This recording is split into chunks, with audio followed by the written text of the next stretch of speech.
As we get another Back the Blue tour stop underway this morning, you are going to hear some outstanding conversations throughout the day, including in about 30 minutes, we are going to hear from North Kansas City Police Chief Kevin Freeman to kick off those conversations. So you probably recall the story unless you're new to town, but we are approaching the 3-year anniversary of the deadly shooting of North Kansas City police officer Daniel Vasquez.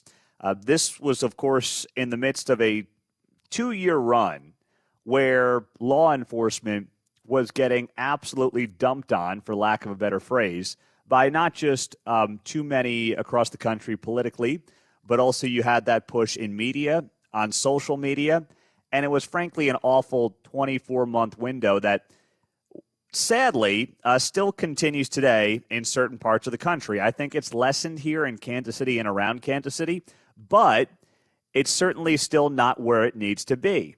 So we kicked off the Back the Blue tour, I guess that would have been late 22, early 23, give or take. And we've gone to a different police department about every quarter for the last couple of years. And of 2022, that Daniel Vasquez pulled over a driver at 21st and Clay for expired tags. And then he was, of course, allegedly, we'll still use that word because there is a trial that is ongoing, by an individual during that traffic stop. A manhunt followed, and that led to the arrest of this individual who is currently getting set to go on trial. The death penalty is what the Clay County prosecutor is seeking in this case, and this was the first time in 30 years when it came down that a death penalty case was being sought in Clay County. So we are approaching that 3-year mark of the death of Daniel Vasquez. And when you walk in to the North Kansas City Police Department, there is a memorial on behalf of Officer Vasquez that stands out right when you walk in to the left as you come into the North Kansas City, Missouri Police Department. So still that legacy obviously will live on up here, as it should, for a very long time. And a reminder on some of the routine situations that law enforcement find themselves in that, let's be honest, does not always end up routine. It's sometimes the most routine things that end up being the most deadly. You know, we have obviously 3 little girls, and I guess it was 2 weekends ago, the middle one decided she didn't want to buckle her seatbelt. Because, of course, right? So I said to her, hey, you better buckle that seatbelt. If not, the cops are going to pull us over. And that led to a whole conversation, mostly with the oldest one, who's 6.5 now, on what happens when a cop pulls you over. And I probably went into too much detail for a 6-year-old because I looked back and her eyes were bugging out on me. But the point was this. You teach this stuff to your kids at a young age.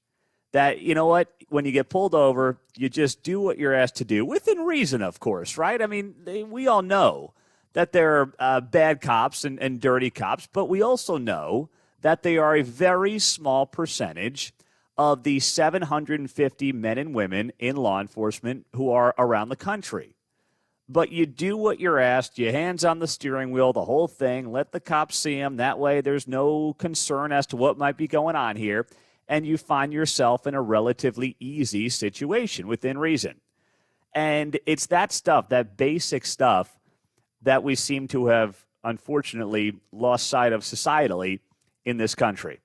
So as I was coming up here from the Kansas side of the state line, you heard Wendy there on the traffic report note that there is a major accident as you are just about to get on the Kit Bond Bridge before Front Street that you definitely want to avoid. I got caught in that coming up, so I ended up getting back on the 35 to try to weave my way through my old stomping grounds there downtown and get over the Heart of America Bridge. And I'll tell you what, I used to live down at 6th and Broadway, and I ended up getting off, driving through downtown, and then I kind of forgot like which way was one way, which way was two ways. So I was trying to figure out my way around downtown. But I weaved through River Market, came back through downtown, got on the Heart of America Bridge to come up to North Kansas City from the west side versus the east side because of the accident over there. And I don't say this with any joy, but I hadn't driven through that part of downtown in a while. I mean, it had probably been a year-ish. I mean, I'd been downtown plenty, but just through like that part of downtown, right before you go over to River Market. And the for sale signs, the for lease signs, the boarded up windows. I mean, I just honestly, and I'm not saying this to rag on anybody in particular, but when you think about the future of this town and you think about things like where are the Royals going to play baseball, where do they want to be, where do you want to invest for the next 10, 20, 30 years? I just thought for a place that has incredibly old, beautiful brick buildings and so much history, there was too much around there as I'm driving around that just looked worn down, didn't look good at all. It looked like crap. And frankly, as I'm looking at this, I'm saying to myself, you want to invest $1-2 billion right now. Do you want to do it? I know that if you go to River Market, you got brand new apartment complexes. You got the current stadium down the river. Like, I get it. There are places where developers are doing well. But you have some of the most gorgeous old buildings in that part of downtown, and they're, in too many cases, they look dilapidated. Like, I don't understand. I don't get it. And the developer class, I'll never understand for the life of me. I mean, these guys want to build these new buildings with these paper-thin cardboard walls that have no structure and no character to them, while you've got these big, beautiful 100, 150-year-old buildings that are just sitting there empty. Like, I'm sure there's an economic reason for it. I guarantee you there is. They're not dumb people. But it just doesn't make the city look good to have these old, beautiful brick buildings boarded up.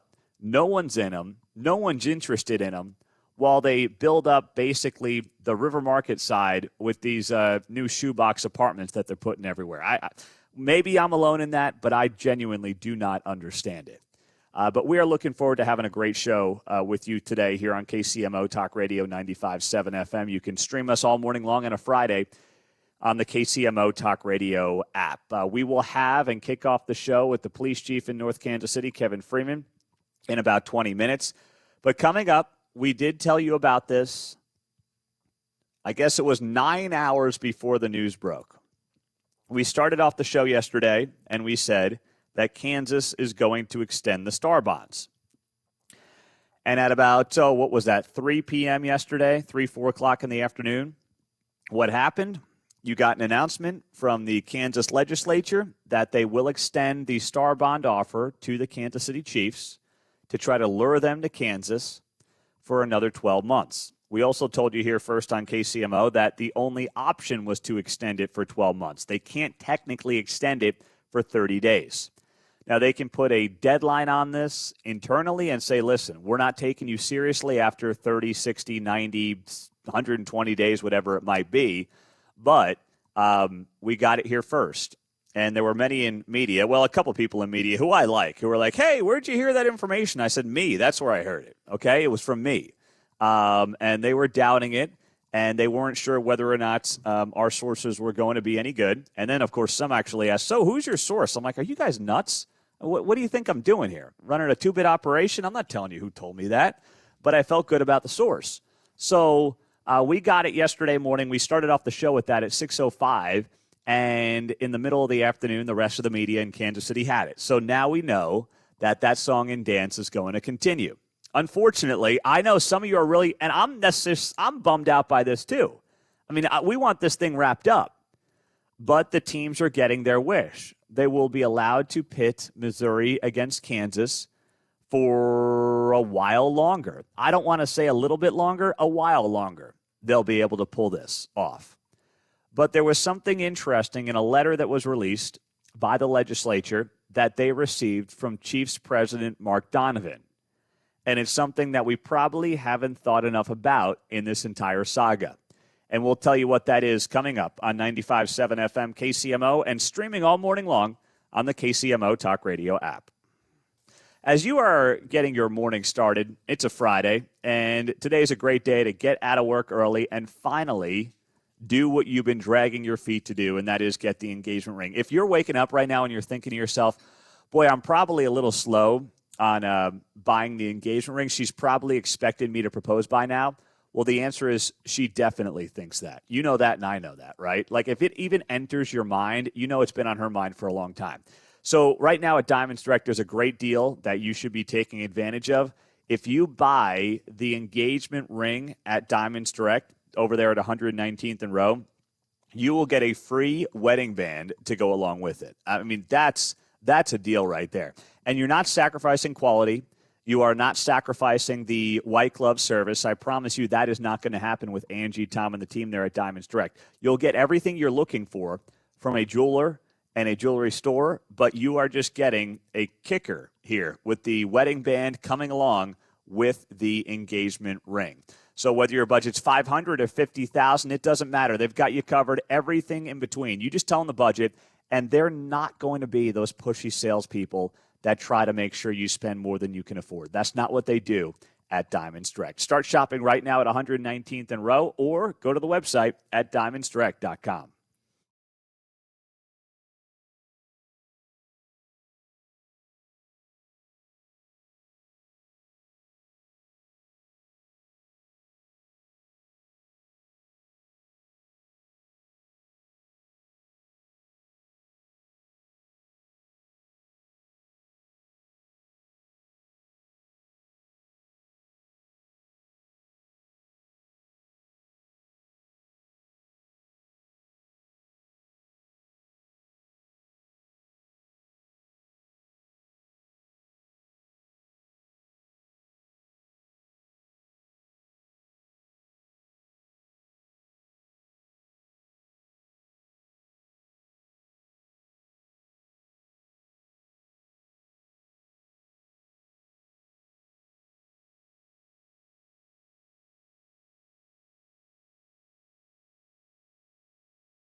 KCMO's Back to Blue Tour stop number 10 is live from North Kansas City. Here's Pete Mundo.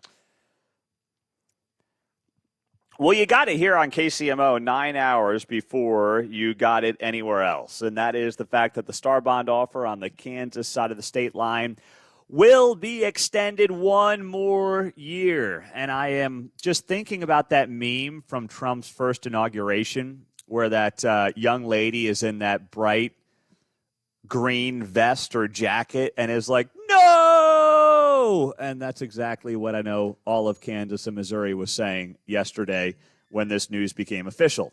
But you have a letter that was shared yesterday by Mark Donovan, the president of the Kansas City Chiefs, that was sent to Ty Masterson, who is the Senate president, requesting the extension of the Professional Sports Star Bond program.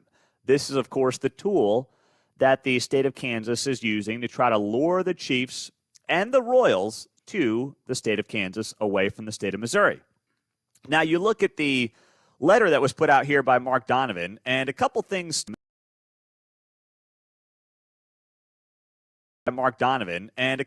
stood out to me that maybe we haven't talked enough about. Mark Donovan puts in this letter here that for us, we're looking at, of course, a world-class domed stadium, new team headquarters, a state-of-the-art practice facility, and a vibrant mixed-use and entertainment district. So we've talked a lot about a dome stadium. Now, we know that these teams want to build around and they want to make monies outside of game days and concerts and things like that. But we didn't probably talk enough in recent weeks and months about the possibility of there being a practice facility involved in this entire project and what exactly that looks like when it comes to not a lot of revenue necessarily attached to it to pay off the Star Bonds, but it is another layer to the project that is probably very compelling to the Kansas City Chiefs to start over when it comes to practice facilities, also include mixed use, and add in your new team headquarters, and then also a dome stadium. What does that also do, though? That jacks up your cost tremendously. If we're talking about domed stadiums now running $3 to $4 billion, and Mark Donovan lays out a plan here that includes a world-class dome stadium, team headquarters, practice facility, and a vibrant mixed-use and entertainment district, what are we running here? $6 billion? I mean, I don't know. I'm just asking the question. And then if they're looking at a Star Bond district to pay up to 70% of the cost of these new builds, we're looking at what, $4 billion in bonds involved in this whole thing? Maybe more? $5 billion in bonds for this entire project? And let's be clear, the practice facility and the team headquarters, they don't really generate any revenue. They're just kind of businesses that are there, right? But they're not bringing in outside business or outside revenue sources. It's just pieces or people that show up to places to go to work. So you then have to generate so much revenue off that stadium, off the mixed use and entertainment district, and off of whatever other businesses you include in that Star Bond district to pay this thing off. I mean, that is a big, big nut that's being asked here potentially from the state of Kansas if they do all of those things on the Kansas side of the state line. And it makes total sense. Like, I don't see a world where the Chiefs go to Kansas for their new stadium and then they leave their practice facility and their headquarters in the old spot. Like, that's obviously not going to happen. But it does add to their total cost. And that is something that probably has not been given enough attention here as we've talked about it in recent weeks, John. I'm wondering if we could just get a regular entertainment district. Maybe Vibrant's a little high. Like the gas pump, you got regular and premium. And if we just got a regular one, can we knock off a bill? Can we use the word supreme? Can we start using that one to describe? I'll just take a standard entertainment district, right? You want standard. Does that mean they only serve Bud Light, Coors Light, and Mick Ultra? Is that what it means if it's standard? Whatever it means. Anything that'll knock a little bit of money off. If we can go from Vibrant to standard, I'm good. Yeah, knock off $200 million in total cost on the project maybe, right? That's great. They can get a sponsorship too, though. You want to sponsor it, Mark? You want to go do your parlay picks up there on a Friday morning? I mean, if they can put any sort of name on it. Mark's parlay pick of the week brought to you by There you the go. Vibrance Entertainment District in KCK. Is that what you want to do? Gosh, Sounds all right. fun. We're helping out the sales department here. It's not even 6:30 on a Friday morning. Nice job there, guys. That's well done. So it's like, what are they going to do? What's the deadline? Here's what concerns me. What concerns me for the taxpayers on both sides of the state line here is that what the Chiefs may be doing is buying time, trying to figure out, can they actually do anything and accomplish anything with Frank White? Can they actually get something on a ballot in Jackson County, whether it's in November, which their deadline to do that is August, or if they have to wait till next spring, what does that look like? And I think it's also partially contingent on where the Royals want to go and what the Royals need based on where they want to go. I mean, we're sitting here in North Kansas City this morning doing the show, driving right by where theoretically a North Kansas City ballpark would be. But if it's downtown, if it's Washington Square Park, are the Royals going to say, oh, we need to be on a Jackson County ballot too? We want to try once again to be in a ballot for Jackson County voters on that 3/8 cent sales tax. I think the Chiefs are done with them. I think it makes sense for the Chiefs to be done with them. But if the Royals are insistent that they go downtown, then the Chiefs might also be looking at this and saying, fine, we're just going to make it work in Kansas because we want to be done with you guys. I do believe that there is some of that going on here as well that we'll be obviously watching closely in the weeks to come. We will kick off Back the Blue Tour Stop number 10 with the police chief of North Kansas City. Kevin Freeman, nearly 30 years with the department, will be here next.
KCMO Talk Radio is backing the Blue. Tour stop number 10 is live from North Kansas City. It's Mundo in the Morning.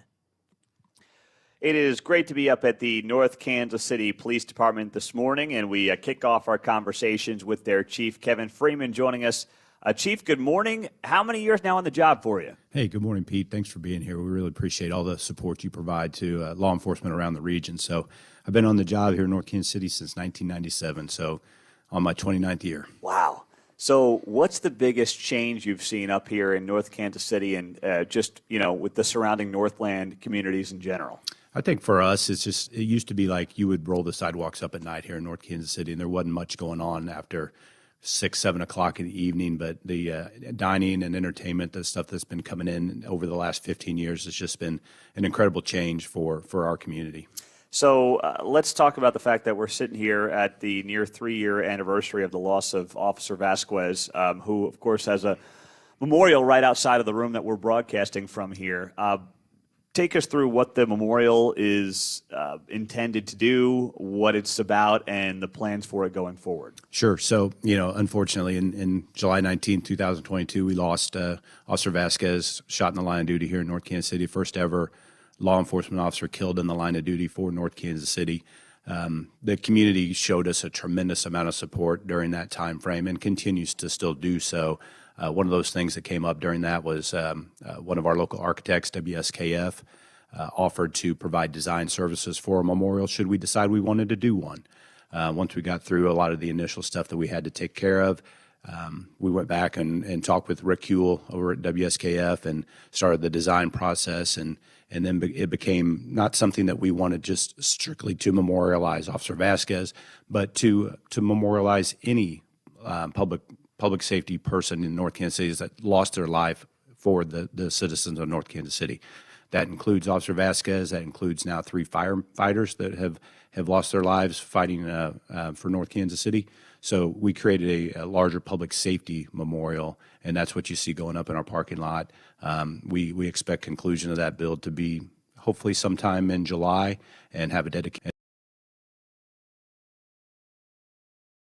that build to be for it then. That's it's powerful, and you see Officer Vasquez's face when you walk in here to the department headquarters. When we think back to that time and the fact that it was a routine traffic stop, what do people need to remember about just traffic stops in general when they get pulled over and they think, oh gosh, here we go again, this guy's going to be busting my chops? But Officer Vasquez's shooting was a reminder that there really is no such thing as a routine traffic stop, right? That's correct. We never know what we're walking up on when we pull somebody over for a routine traffic violation. We don't know where that person's mindset is. We don't know what's in the vehicle. So we have to take a precaution that we assume that everybody is armed, and we assume that everybody is out to harm us. We know that's not the case. We know 99.9% of the interactions that we have with the public are safe and nonviolent, and many times they're just very non-confrontational. But you have to have that mindset, and you have to prepare for the worst. What was it, and what has it been like leading this department through the last 3 years in the wake of this department losing its first ever officer in the line of duty? Yeah, it's been challenging, but this department is tight knit.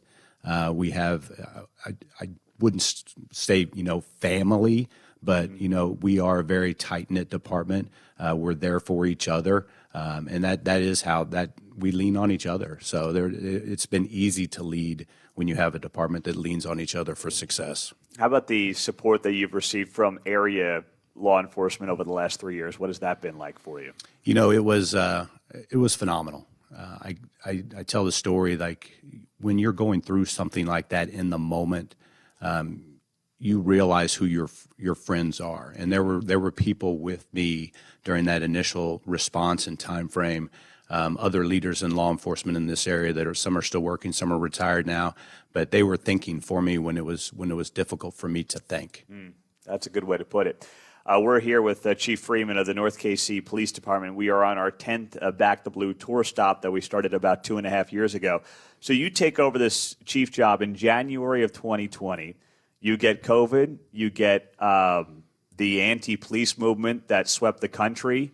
That is not what you signed up for in January of 2020. So when you think back to the last few years and what you've been through, and then, of course, the loss of Officer Vasquez, what has been the biggest challenge for you navigating all of this?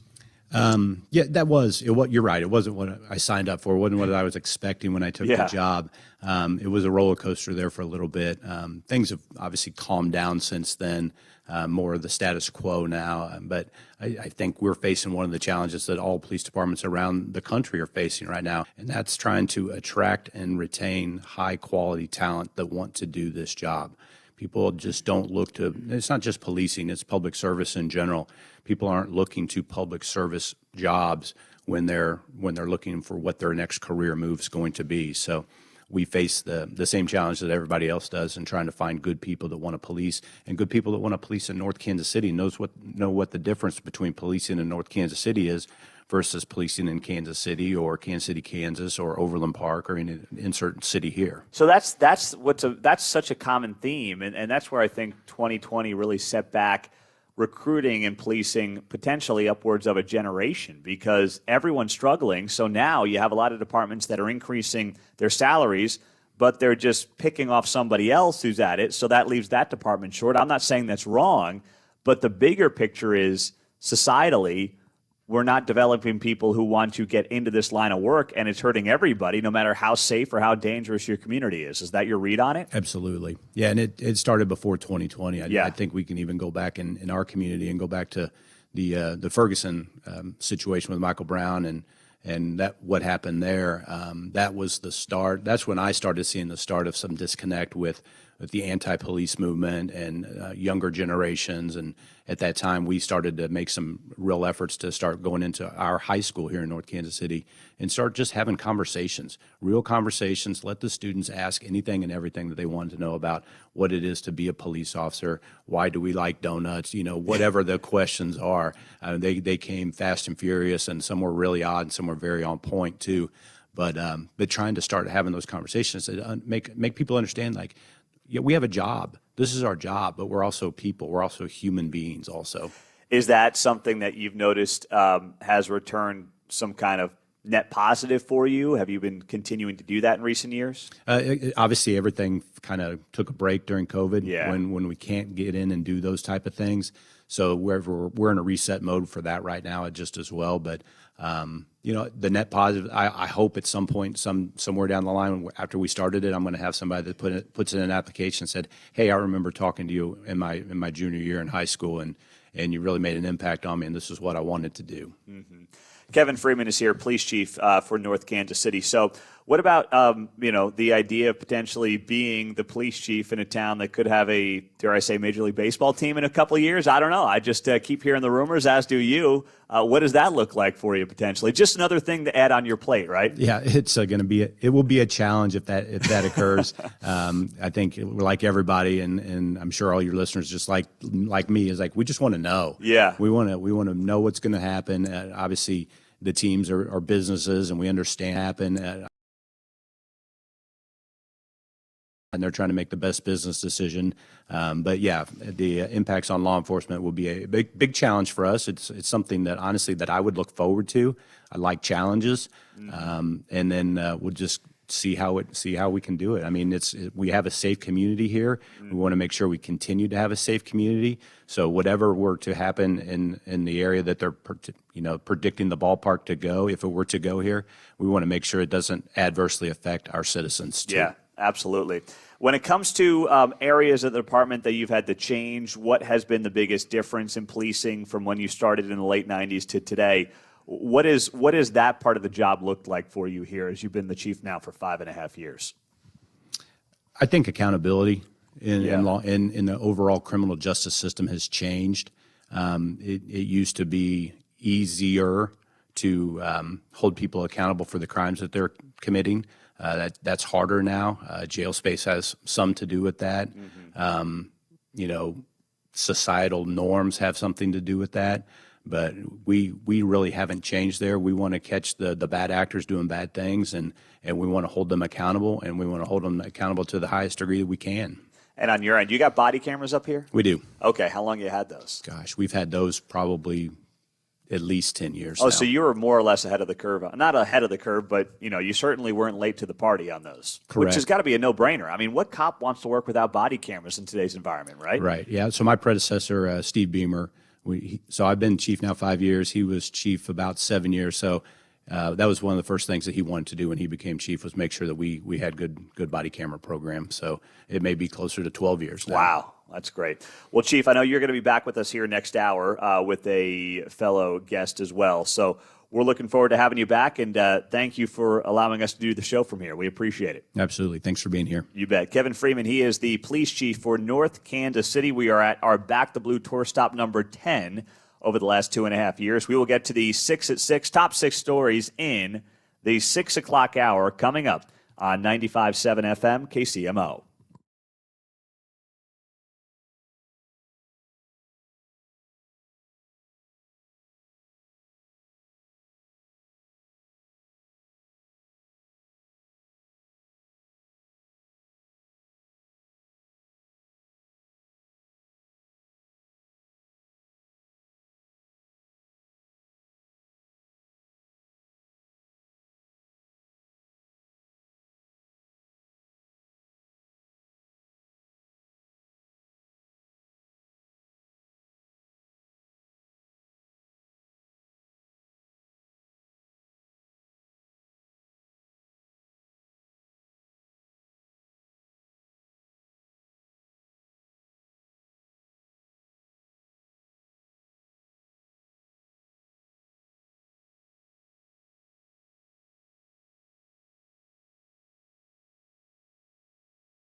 KCMO's Back the Blue Tour stop number 10 is live from North Kansas City. Here's Pete Mundo. As we roll till 7 o'clock, it is 6:50 on a Friday morning. We are live in North Kansas City for a Back the Blue Tour stop, our 10th that we have been a part of here, and we are happy to be here as always. So let's do it. It's that time of the morning. Let's roll. It's time for the 6 at 6 on 95.7 KCMO Talk Radio. Number 1. All right, first up this morning is the big news from yesterday afternoon that you heard first here on KCMO at about 6 a.m. The rest of the media waited for the official press release, and I don't blame them. They don't want to trust me. I get it. That's fine. But we did have it first, and that was the fact that the Star Bond offer on the Kansas side was going to be extended. It did get extended yesterday in a letter that was sent out from Senate President Ty Masterson, and he shared a letter as well that was sent to him by Chiefs President Mark Donovan, who requested the extension of the Star Bond offer to try to lure the Chiefs over to the Kansas side of the state line. Now, for those wondering, the Royals also had verbally asked for an extension. So they were also looking for that extension, but it was Donovan who sent the official letter to the Kansas legislature saying, hey, we'd like a little more time to figure out whether or not we can get this done in the state of Kansas. And they are not just looking at a dome stadium. They are also looking at the possibility of practice facilities and team headquarters and a lot of other things that obviously a vibrant mixed-use community, not a standard mixed-use community, a vibrant mixed-use community. So that's all on the table as well as this song and dance continues on between Kansas and Missouri and the Chiefs and the Royals. Next up. Number 2. Well, those storms blew through last night, caught a lot of us off guard, I know, and thousands are still without power this morning around Kansas City after those storms moved across the metro late yesterday afternoon. According to PowerOutage.us, more than 2,000 customers are without power in Missouri and 1,700 without power in Kansas. This reporting from Fox 4. Evergy is reporting about 100 active outages as of 6 a.m. this morning. So we're keeping an eye on all of that. If you saw some of the videos from yesterday, there were tree limbs down around Ward Parkway Shopping Center, trees down near the Legends in KCK, Leavenworth, Platte County. Saw some of the worst of it yesterday, but kind of a weird late afternoon classic summer thunderstorm, but it caught a lot of us off guard because yesterday the chances for severe weather, or at least severe thunderstorms, were mostly to the north, but we got a good line right across the entire Kansas City metro yesterday. So folks around town still dealing with those power outages. Next up on the 6 at 6. Number 3. We have got to go to this story, and that is what happened in Raytown. The Raytown Police Department say that one man was hurt yesterday in a reported shooting. At about 6:30 p.m., officers were sent to the area near Lane Drive and 85th Street on multiple reports of shots fired. Before the officers could arrive, it was reported that a man had been shot. When they did arrive, the officers found a man who had been shot in the arm and in the leg in front of a residence. And that was on East 85th Street, according to the police. The man was alert, was taken to an area hospital, and Raytown police said that the severity of his injuries were unknown at that time. Raytown PD said that 5 to 6 residences in the area where the shooting occurred were damaged from those gunshots. So monitoring that as well. What's next? Number 4. Well, Jackson County property owners had a big meeting last night as they try to fight, once again, here we go, Frank White and the administration on the soaring tax assessments. Business owners continue their rally. There was a meeting last night of about 100 business owners seeking a plan to combat the tax assessment increases. So you have obviously a lot of people who are getting their assessments, and it looks like commercial property was hit the hardest this time around on these assessments that were rolled out the last couple of weeks across Jackson County. And not that, it's better or worse depending on if it's residential or commercial. But here's the worst part for commercial. These are businesses, oftentimes small businesses, who can't just pick up and move. I mean, you've got generational family businesses that have been in Jackson County forever that can't just pick up and say, you know what, I'm going to vote with my feet. Screw Jackson County. I'm going to Clay. I'm going to Lafayette. I'm going to Cass. It's not that easy when you're a business owner. That's easier as a residential owner. It shouldn't have to happen either way, but this is, in some ways, it is worse what is happening here on the business side, because these people truly have oftentimes their hands tied behind their back because they can't leave for a multitude of reasons. They may own the property. They obviously do if they're getting the assessment. But I'm saying they may outright own the property, right? What are they going to do? Sell that and try to move somewhere else around Kansas City? If you're a small business and you're tied to a location because of what you do, picking up and moving is not necessarily an option. So this is a difficult spot, and I feel for everybody involved. And I hope that there are more meetings like this. This one last night was at the Loretto. And we got to keep the pressure on these Jackson County folks. Next up in the 6 at 6. Number 5. The Royals cannot get out of their own way. They absolutely stink right now. They just got swept by the Rays yesterday. They are on a 5-game losing streak. They have scored 4 runs. I'm not kidding you, 4 runs over this 5-game losing streak. And, Mark, what do you want to see happen here, buddy? Well, I just need him to score more runs. That's all I gotta say. That's all you got to say? You want to fire the hitting coach, or you want to hold off a little bit, give him some time? I could fire the hitting coach, but it's just up to the hitters. I mean, there's not much the hitting coach can do at this No, point. I know, but I will say this much. Sometimes a different voice matters. True. All right? I don't think that should be understated. Sometimes a different voice matters. And we'll wrap up the 6 at 6 with this. Number 6.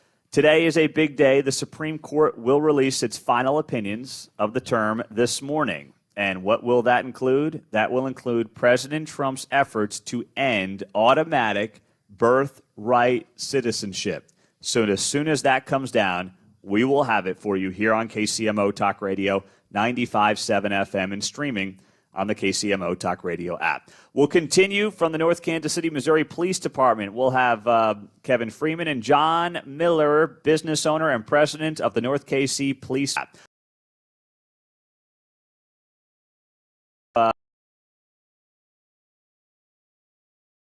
of the North KC Police Foundation next.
KCMO Talk Radio is back in the blue. Tour stop number 10 is live from North Kansas City. It's Mundo in the Morning. Back here in the starting of the 7 o'clock hour with Chief Kevin Freeman and John Miller Jr., business owner and president of the North Kansas City Police Department Foundation.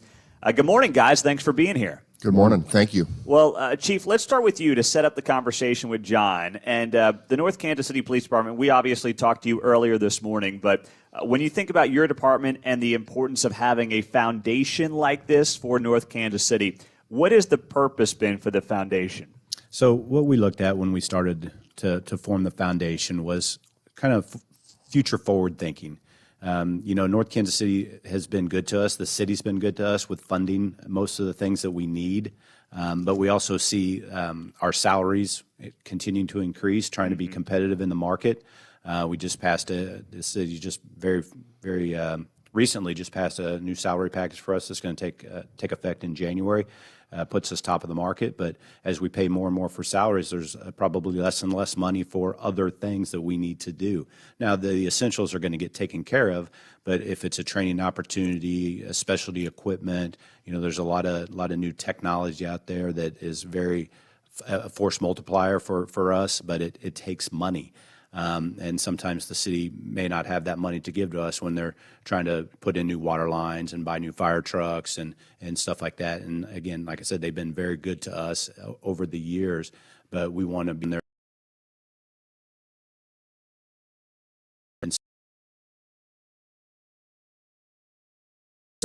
But we want to have something in place in case that there's a funding lapse, and we need to bridge that gap. So modeled a little bit after Kansas City, Missouri's Police Foundation, modeled a lot after Kansas City, Missouri Police Department's Foundation is just a way for our community to kind of support us in another way. Mm-hmm. Well, how about you, John? How'd you end up as the president of the foundation?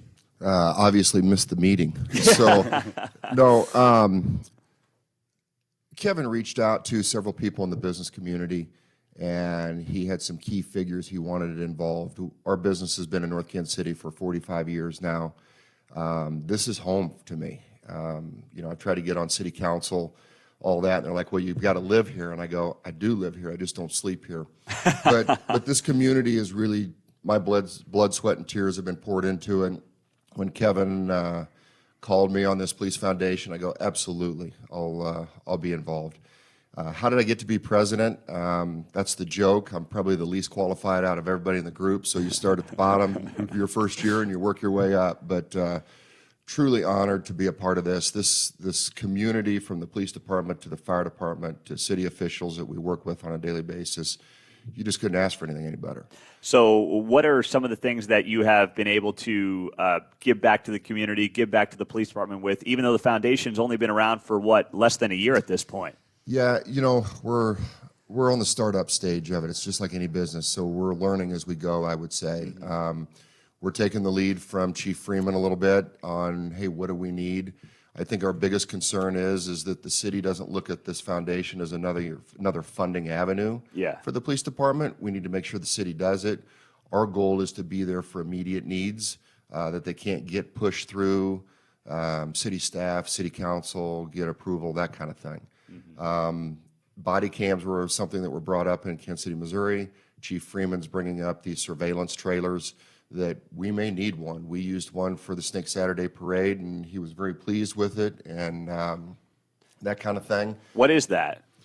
So just the mobile surveillance trailers, where you see them sometimes in parking lots and construction sites and stuff like that. Something that we can tie into our network and move from place to place where we might be having a problem. Oh. And then we've got a couple they're 20 years old now, but as we know, technology's changed a bunch in 20 years, and so the AI attached to some of these things now are really great tools for us to be able to have two-way communications in them, high visibility. They're running on solar, so it's things that we can, when we see a problem in an area, we can move around and try to address that problem where we may not have coverage from our traditional camera network. Okay. Yeah, there's several businesses that are in North Kansas City where they will share roof space.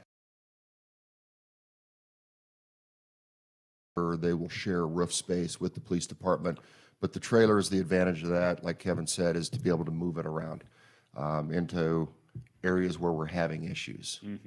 So having a community that's this small, this tight, but also has such support for law enforcement, I'd like to think that this foundation can end up being a big success. What do you think that'll come down to? Yeah, I don't know how this thing could not be a success. We've raised almost $50,000 just in our first event. Wow. And we know right now we've got commitments of if we need, Kevin doesn't know this, or Chief Freeman, I'm sorry, Kevin, you're my friend. If Chief Freeman doesn't know this, but we've got the ability to probably pull in over another $100,000 if something popped up that we needed right away. That tells you a little bit about the community. We're 4.2, 4.6 square miles sitting down here. We're family, and a lot of the businesses that have been down here have been here for a long time. And we're just grateful for what we've had. You know, and I'll share a little bit about the police department. We've got, our company has, between StoreSafe and iWorks, has about 400 tenants. We get a lot of women that are down here working late at night, and it's set up that they can call dispatch and they'll send a car over to help somebody walk out to the car if they don't feel safe and that kind of thing. There is no place in the city you can get that kind of service. And we share Wi-Fi passwords with the police department, so late at night if they need to hop online and take care of some personal business or whatever, they can pull up behind one of our buildings. We love having police cars hide out behind the buildings. It's just that kind of stuff that goes on. We're not the only company that does that. There's other businesses down here that support the police department the way we do, but that's that family environment that's down here. And protecting that, too, when you are just completely surrounded by KCMO is something else that I think makes this a very unique situation, almost unlike anywhere in the metro. Yeah, you know, a couple instances that I've had, you know, we had a building that we thought we had somebody in. North Kansas City shows up, K-9 unit wasn't there. Within 15 minutes, Kansas City, Missouri shows up with a K-9, and they go through the building. We had another deal that was going down, and all of a sudden, KCMO pops in with a helicopter to start looking at rooftops. Yeah, you talk about, and I'm not just saying North Kansas City, I'd say Riverside, Gladstone, all the areas around here, we're blessed to be able to have Kansas City, Missouri around us when we need the backup and the help. But the response time with our police department, it's truly unreal. It's nothing like I've ever experienced in other communities. We've had property in Kansas City, Missouri. Nothing bad about Kansas City, Missouri, but they can't do what they can do in North Kansas City. Yeah, just based on numbers. Kevin? So yeah, just kind of going a little bit more on those numbers is what a lot of people don't realize is we have one of the highest, if not the highest, police per capita ratio in the metro area. You know, like John said, we're small. We're 4.2 square miles, 5,000-ish residents that call North Kansas City home.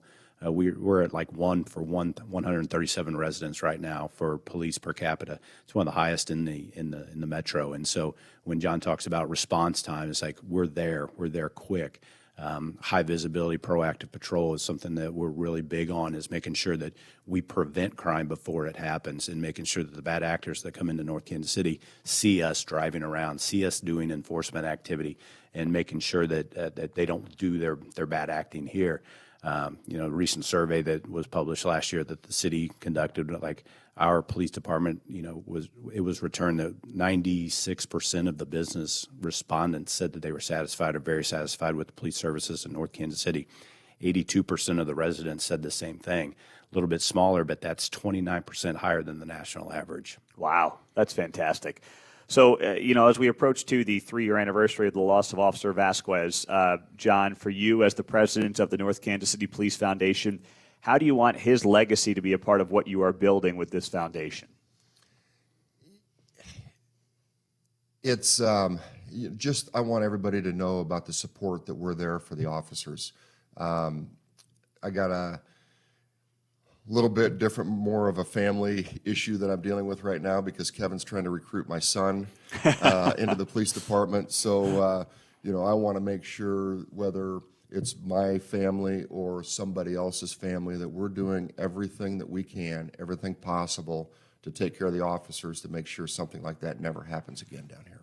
Is your son going to serve? What do you think? 50-50, higher or lower? I think it's probably 80-20 right now. 80-20. Looks like he's got a good recruiter here. Yeah, we had some good bonding time on a little vacation last week, and we got into the weeds on discussing some of that. And he goes, "Dad, it'd be great because then I'm going to be down here close to our buildings." And he wants to get into the family business a little bit, but not quite ready for him. Need him to grow up a little bit. And obviously, being a police officer and going through what these guys go through, he's going to grow up pretty fast. Kevin will put some hair on his chest, Yeah, right? that's right. Well, we Absolutely. appreciate both you guys, and thanks for having us. Yeah, thank you. Thank you, Pete. Good deal. Kevin Freeman, he is, of course, the police chief here in North Kansas City. John Miller Jr., business owner and president of the North Kansas City Police Foundation on KCMO. We roll along with our Back the Blue tour stop number 10 in North KC. Coming up, you'll hear the O'Reilly Morning Update.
Mundo in the Morning is live from North Kansas City for Back the Blue Tour stop number 10. O'Reilly's going to be on the show coming up on Monday at 8 o'clock. So if you're an O'Reilly fan and based on our ratings, many of you are, we would love for you to make sure you're here on Monday, 8 o'clock. Bill O'Reilly will be joining us on 95.7 FM KCMO. Now, speaking of, the Fox family, where O'Reilly obviously spent 25 years, I love looking at the text line and just kind of catching up in the morning when I'm on the text line and seeing what some of you texted yesterday and the night before. I guess somebody texted in at 3 o'clock yesterday, and they were watching Will Cain's show on Fox News, which is doing very well. And Will Cain does a radio show here, and that airs at 9 p.m. on KCMO after Bill O'Reilly. And both those shows at night do very well, too. So if you're not listening to them, please do check those out in the evenings. So somebody texted us yesterday and said on the text line here, Will, your wedding ring isn't on. I hope everything's okay. It says, Will, why are you not wearing your wedding ring today? Tell me, your finger is swollen and it's nothing bad. And this text came from Florida. It's a 772 area code. So I'm looking this up. I'm like, okay, it's not 913. It's not an 816. It's not a 573. It's not a 785. I'm like, 772? That's like Vero Beach, Florida. It's on the east coast of Florida. That somebody somehow got a hold of the KCMO Talk Radio text line and was concerned that Will Cain was not wearing his wedding ring yesterday on Fox. Here's the thing. Will's down in Dallas. He's doing his show from there. That's where he lives. And my guess is he's got a home studio, and he probably left his wedding ring on his nightstand, and he had like 30 seconds to go to air, and he's like, screw it. It's okay. I'm thinking that as of this morning, Will Cain is still married. That's my hope, at least.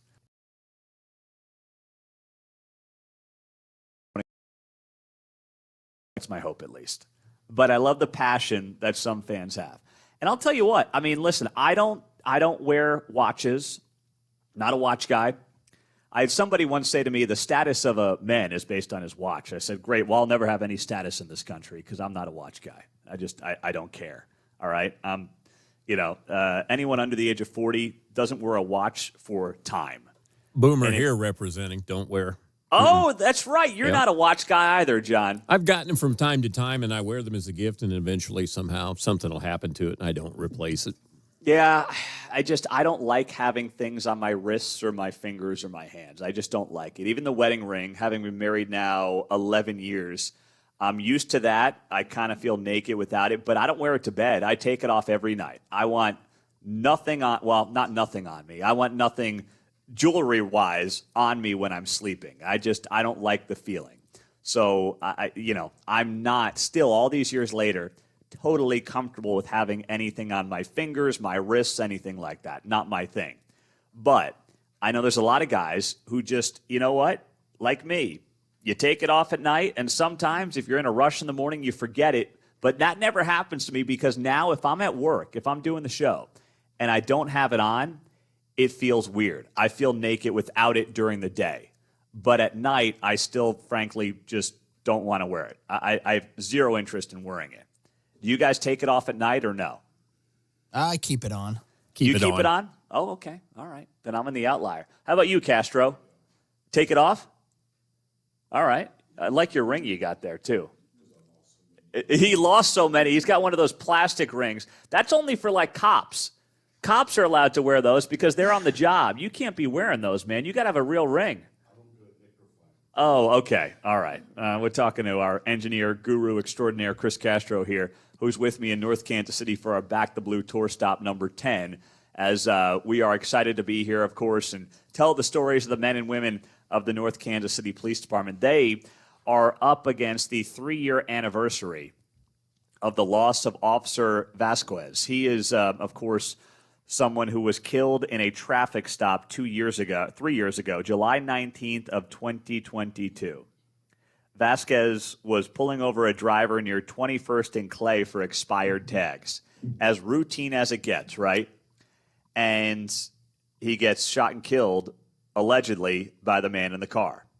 The Clay County prosecutors are seeking the death penalty in this case, which is the first time in 30 years that a death penalty case has been sought in Clay County. So you know how seriously they are taking that, obviously, up here in the Northland. But there is a big memorial to Officer Vasquez that you see right as you walk in the front door here at North Kansas City, and it is clear, as is well-deserved, his memory is alive and well because he is the first North Kansas City police officer to have been lost in the line of duty. So we are looking forward to telling more of these stories coming up on KCMO Talk Radio 95.7 FM. We are going to hear from Sergeant Dan Justice. He is the patrol supervisor, and much more to come to here in a busy 7 o'clock hour on KCMO Talk Radio 95.7 FM.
KCMO's Back the Blue Tour stop number 10 is live from North Kansas City. Here's Pete Mundo.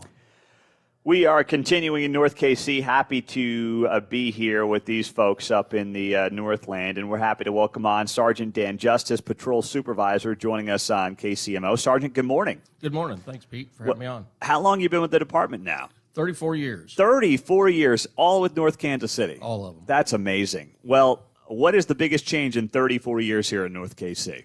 34 years, it's changed a lot. When I started, it was a bedroom community. A lot of elderly people owned all these houses down here. Once the sun went down, everything kind of closed up. Wasn't any traffic, wasn't any businesses open. And then now, 25 years ago, the casino came in. The bar scene popped up, 3 o'clock licenses, so traffic started flowing pretty much throughout the night, and so a lot of uptick in traffic. Mm-hmm. So when you think about that growth over 25 years, has the population also changed where it was, as you noted, more elderly people owning generational homes to now younger people, more transient folks as well coming into town, and how does that impact your job day to day? Yes, there's a lot of the houses. We have a large number of rental properties, so you don't see the same people day in, day out. You used to be able to drive down the road. You knew half the residents down here. Those change fluidly. And we're starting to get a large homeless population down here in the area, and it's just changing times. What do you do about that with the homeless population? We most of our department is CIT certified, so we try to offer them solutions to their homelessness, places to go, shelters to go to.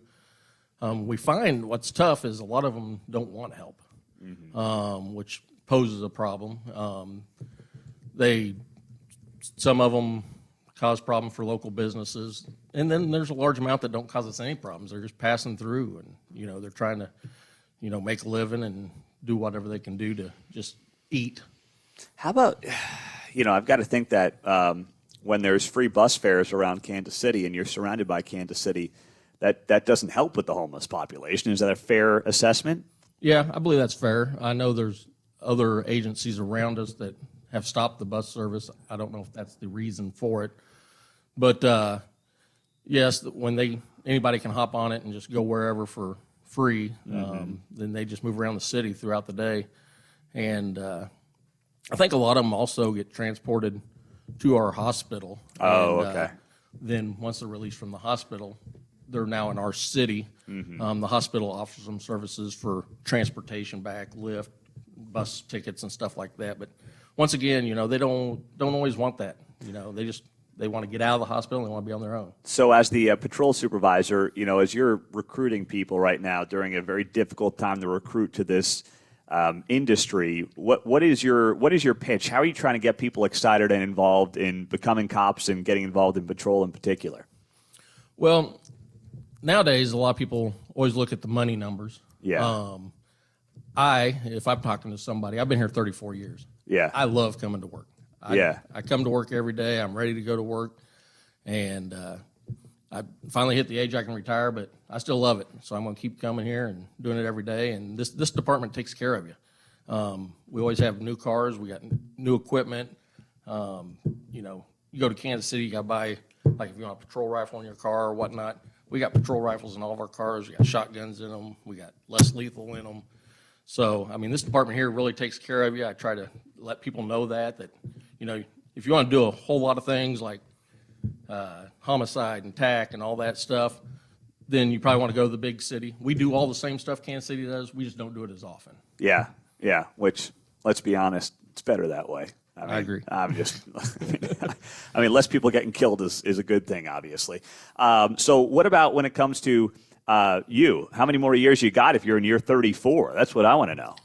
Well, if my wife's listening, I was originally on a 5-year plan. We just got a new police contract, so I'm trying to lower that to about a 3-year plan. Oh, okay. But, insurance is a big deal.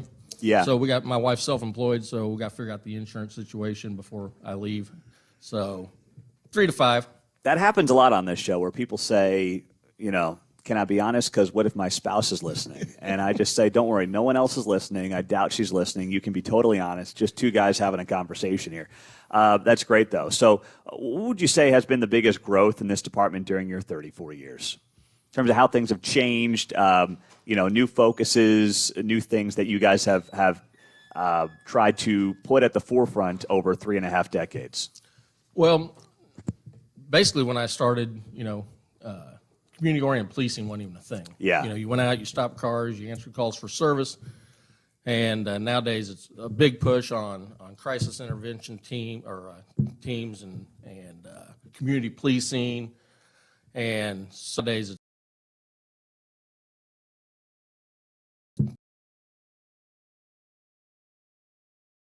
and so those are all good things that help, and you get out there and get to know the community. But like I said, that's the big thing. But how do you do that? How do you get to know the community when you said there's a lot of turnover in the rental markets around North Kansas City? It's more of a transient population. What do you need to do to really get that trust of the community, which you have in North Kansas City, it seems like? But how do you do that at a time when there's more turnover in the community? It's just proactive patrol. I like to hit the avenues all the time. If somebody's on their front porch or waving, maybe stop and talk to them. Do people get a little freaked out when the cop walks up to talk to them? Not really. Just for like a second? There's got to be a second before they let their guard down. Come on, you got a big scary suit on there. Yeah, you got the whole vest on, the whole thing. Yeah, true. It depends on their background. Like I said, we do, even though a lot of them have moved on from here, but we still do have quite a few people my age and above that, still like to see us out there and chit-chat and have a good time. How do you impart that to the younger generation that, let's be honest, and I say this as a millennial Gen Zs, more and more is through a phone. People don't interact. They don't want to talk on the phone. They want to text everything. How do you say to the younger guys and gals, hey, it's good for you to actually have human interactions with these citizens, and it's good for our community, it's good for the trust, it's good for the department? How do you impart that onto them? Well, on day shift, it's a little bit easier because we have like a lot of block parties and stuff down here in Northtown, and then there's always the big groups in the parks and stuff. And so my guys will show up at all the block parties and stuff like that and introduce themselves and visit with the citizens and get to know them that way. Well, you're asking a lot out of these guys. Got to be cops, and they got to be politicians, slapping backs, kissing babies, the whole thing. That's a big job. Got to have those car stop numbers up too. Hey, got to keep the big man happy. Yeah, that's right. You get and you got these patches. I mean, you guys got a lot of good stuff you got going on around here. So, what is that thing? I mean, thinking about patrol in particular, I know it's speculation, but if the Royals end up here, that changes your gig big time, huh? I'm sure you've thought about that over the last couple of years. I have thought about that, and as I've told the chief, that I'll be retired before they throw the first pitch. That is true. You said it's a 5-year plan at most, and at the earliest, they would probably be here in 5 years. But that does change the lay of the land. So as this area and North Kansas City keeps growing, what's the thing that changes about your job as the growth continues to happen up here in the Northland in general, but also in North KC? Yeah, even without the stadium, in the last several years, we've just had a large influx of apartments come in. Down off Diamond Parkway, they've built 2 new apartment complexes. Over off Swift, we've built a couple new complexes. Down by 18th and Swift, we got the Oxbow. So we've got an influx of more renters coming and going, a lot more residents in those places. And our call load is going up with, larceny break-ins and stuff of cars and stuff.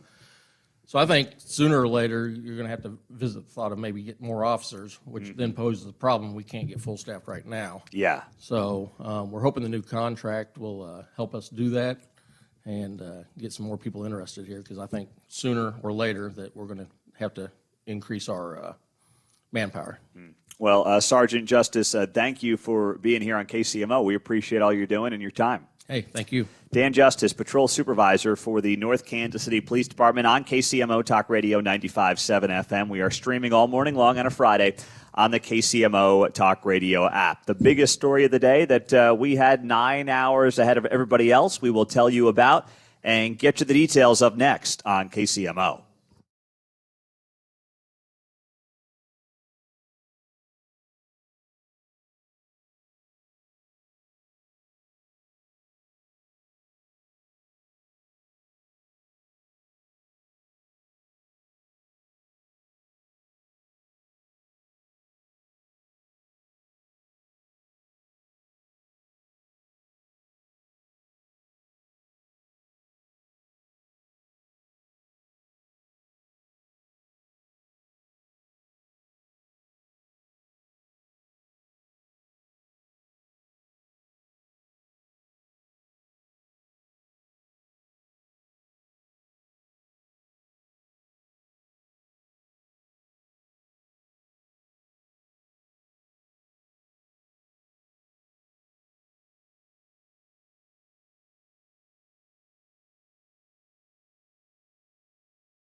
KCMO's Back the Blue Tour stop number 10 is live from North Kansas City. Here's Pete Mundo.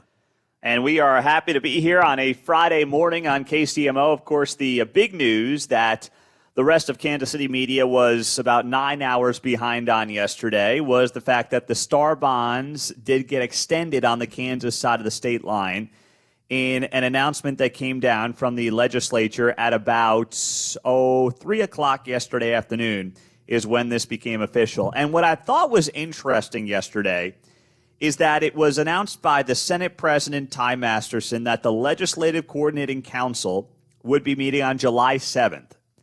And that meeting would extend the Star Bonds retroactively to July 1 for another 12 months. Now, we told you at 6:05 yesterday morning, right when we started the show, that this was going to happen. But what also was compelling here is that they shared a letter that Mark Donovan sent to the legislature asking for this extension. And I think the reason that happened is because deep down, whether they will admit it publicly or not, the people in charge of this decision on the Kansas side, and it's a combination of Republicans and Democrats in the House and the Senate. It's not just one party. It's not just one person. It's a conglomerate of Republicans and Democrats. They know deep down this isn't popular. And by not popular, I mean extending the offer for another 12 months because people are done with it. They're sick of it. They're tired of it. They just want to know what's going on here. I think they're sick of the teams feeling like they're basically fleecing both sides a little bit here, and they're digging under cushions for pennies and nickels and dimes as multi-billion-dollar franchises. I think they're sick of the states playing ball, no pun intended, too much at a time when their taxes keep going up and they feel like they're getting screwed, whether it's Jackson County property owners or, frankly, on the Kansas side. I mean, gosh, your property taxes in Johnson and Wyandotte haven't exactly leveled off the last few years. They've skyrocketed, too. So there's that element of this that the politicians understand. Makes this in large part fairly unpopular. But it's the game that is played with these sports franchises. But the letter from Mark Donovan that was sent to the Kansas lawmakers, specifically Masterson, was shared to basically say to Kansans, there's a reason we're doing this. And the letter from Mark Donovan makes it clear that they are exploring Kansas not just for a domed stadium, but also, as they write here, for a new team headquarters, a state-of-the-art practice,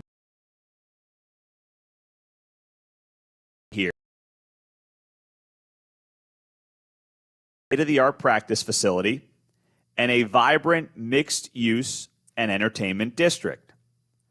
So I think the importance of sharing the letter, which I'm sure Masterson got approval from Donovan on, was to say this gives me some more political capital and some more political equity.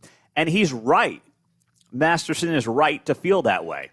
I mean, having a letter with the Chiefs logo and letterhead at the top, signed by Mark Donovan, is a very smart political move. Instead of just extending it and being like, yeah, we got a shot, let's see what happens. This could be fun. It's like, no, I got a letter here from the team president saying that they're still looking at Kansas. Now, of course, I understand many of you on the text line are noting this right now. Well, hang on. They've had a year to consider Kansas. If Donovan loved Kansas so much, what the heck is taking these guys so long? If they just think Kansas out by the Legends is a can't-miss opportunity and they've got to get out there and they've got to be in Kansas, well, you've had 12 months to decide on this, so what is taking so freaking long? That is a fair question to ask. And I think the answer is simply this. They didn't know what Missouri was going to come to the table with. There are risks associated with Kansas that we've talked about ad nauseum with the Star Bonds. So they're like, all right, we now have an offer on the Missouri side. We've got something to work with on the Kansas side we've known about. But now we have to figure out where exactly we want to be. What I hope they do not do is drag this thing to the point where they wait to see whether or not they can get a vote on the local level somewhere on the Missouri side, likely Jackson County, before they then make their decision. If at any point in time the Chiefs say, we want to be on the ballot, let's say in November, which their deadline for that would be August, and then you end up in a situation where you're Kansas and you're seeing that the Chiefs want to go ahead with a vote on the Missouri side, that's when you got to pull the plug. And as I understand it, as much as the Star Bond deal is on the table now for another 12 months, this legislative council can basically say, hey, you're giving us something by July 31, August 31, September 30th. You're giving us something in the next 90 days, or we're basically not going to consider whatever it is that you've got. They can do that. It's not written in stone like that, but they can basically say to the teams, listen, we gave you a 12-month extension because that's our only option here. They didn't have a 30-day extension offer up. They only had a full 12-month offer to extend based on how the law is written. So they had to go 12 months. But they can say here, listen, guys, stop screwing around, okay? And I hope like heck that at some point, if it becomes evident that that's what's going on here, they've got the backbone to say enough's enough. We are thrilled to be in North Kansas City today for our Back the Blue tour stop number 10. And, you know, I thought it was fascinating, something that's the patrol chief, Dan Justice, just said here on the show about North Kansas City. And it's something we've talked about a lot when it comes to issues in Kansas City. The free bus service is an utter failure. The idea stinks. And it's only been around for a few years, but the reason it came to be was, of course, in the wake of 2020, super progressive politics that have utterly failed basically everywhere they've been tried. There was this thought of we need free buses in Kansas City. Now, why did that idea come to fruition? The idea came to fruition largely because Kansas City was in a weird place. They had this streetcar downtown. They should have been charging for the streetcar, but there's really no way to charge for a streetcar, right? If you've been down there and you've ridden the streetcar, there's no way to start charging for it. Mm-hmm. There's no turnstile. There's no person checking any tickets. That would add to the cost. So there's no way to charge for it. But when you look at how the system operates, no one would ride that thing if it wasn't free. Exactly. I mean, I would pay if it went somewhere I was going. It goes in a straight line. It goes in a straight line. It's so antiquated. Oh, but I get the optics, which is, hey, you've got, people coming in from Johnson County and folks downtown riding a free streetcar, and you got working poor folks paying for a bus. Yeah, the optics of that stink. Of course, you could just charge for the streetcar, but then once again, you'd have a problem. Nobody would ride it. And they wouldn't be able to goose these numbers of thousands of people every day are loving the streetcar. So they make the buses free. And then what do you get? You get people riding buses. You have crime increasing on the buses. You have people getting dumped off all over, the metro because they're riding free buses. And the other thing that stood out to me is that a lot of folks who are homeless do not want help.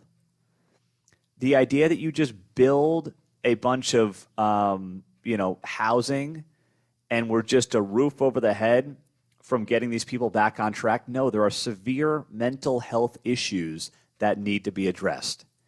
It's never as simple as some of these uber progressive politicians want to turn it into. But they try their best because I guess it's good for their political careers, sad to say. Coming up, we're going to talk to Officer Katarina DeShepper. She is part of the crisis intervention team here in North Kansas City, and she will be here right after the news.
KCMO Talk Radio is back in the blue. Tour stop number 10 is live from North Kansas City. It's Mundo in the Morning. We are here with Officer Kat DeShepper. She is the Crisis Intervention Team Coordinator and Community Relations Officer. North Kansas City Police Department is, of course, where we are this morning for our Back the Blue tour stop number 10.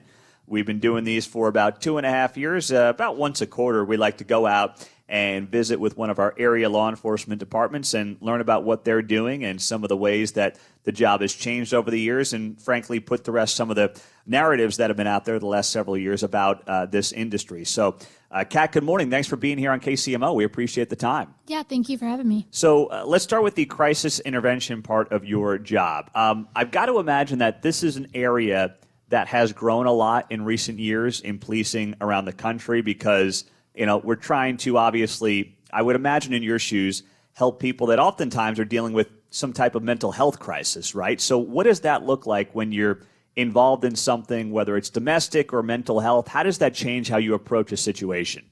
I think I need to understand the specifics of the situation, whether it's substance abuse, whether they're transient, it is domestic violence, whatever it is. Because within CIT training, they teach you how exactly to respond to those situations because it's not a one-size-fits-all type of thing. If somebody's in a domestic violence situation, maybe I'm just going to have to learn how to de-escalate it a little bit more because right now they're the victim.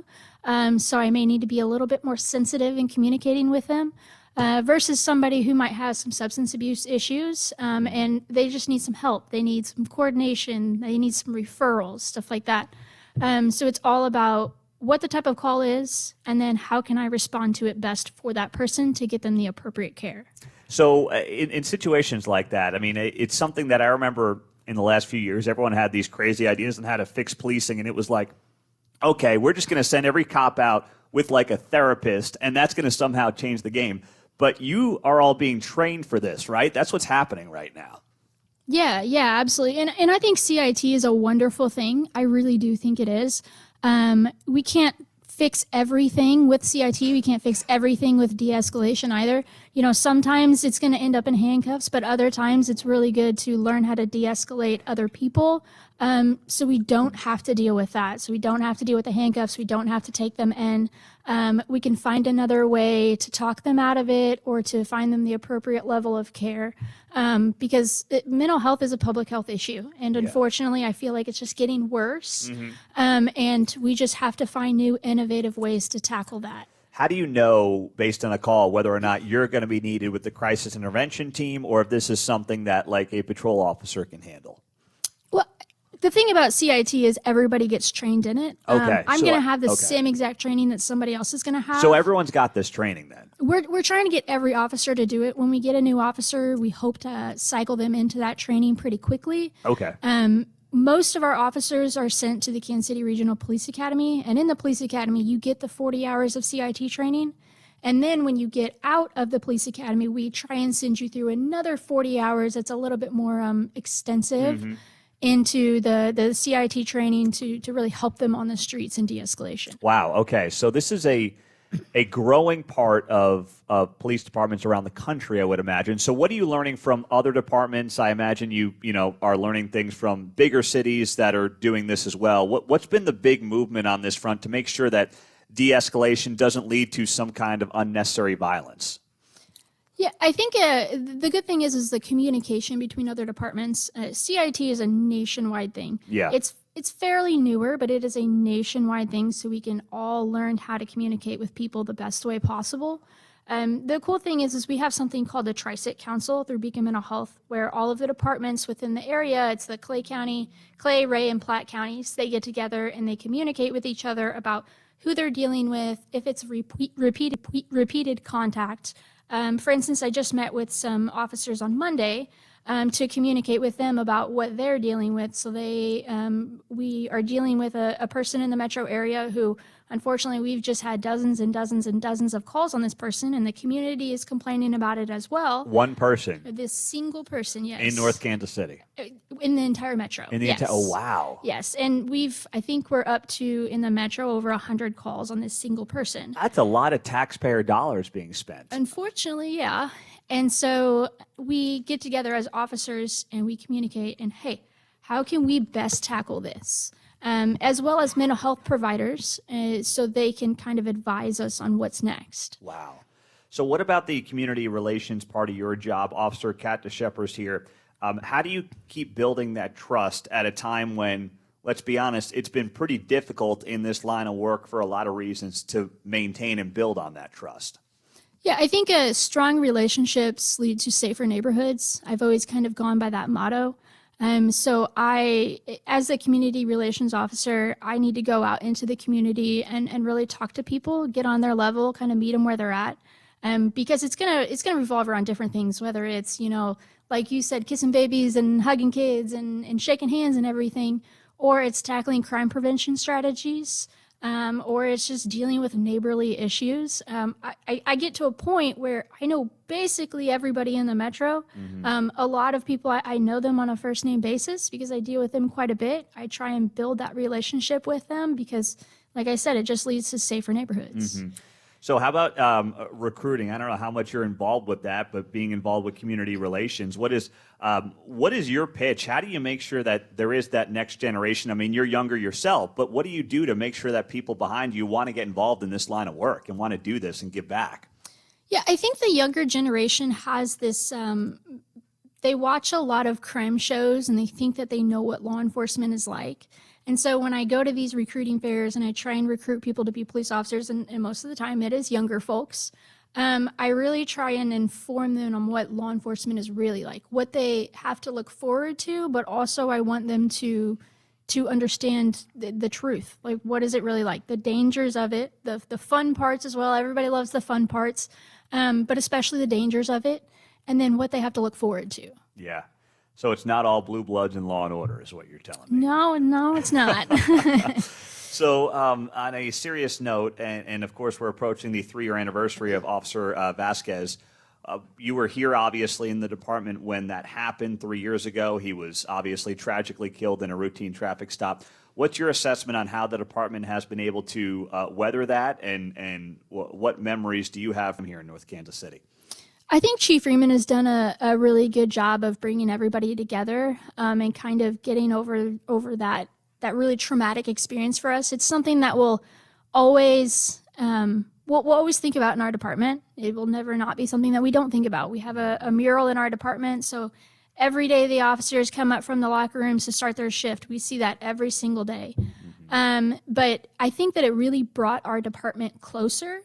But it also woke our officers up to, hey, we really need to practice good officer safety. Unfortunately, Officer Vasquez, he didn't really have a chance to use his skill sets in that moment because he was caught off guard. But it really kind of honed in on officer safety and what we're taught in the academy and what we're taught in FTO. We need to make sure that we're employing that in the field so we can come home to our families at the end of the day.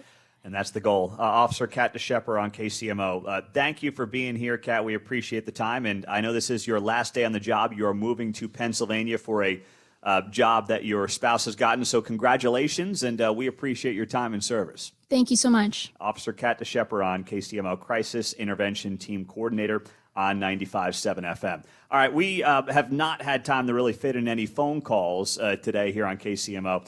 But I've got to get the input here on what was the wildest story I found yesterday. And that is a couple going about how to pick the last name they're going to take in the most bizarre fashion possible. 913-408-7957. We've got a window for you before Chris Kobach at 8:30 on KCMO.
Mundo in the Morning is live from North Kansas City for Back the Blue Tour stop number 10.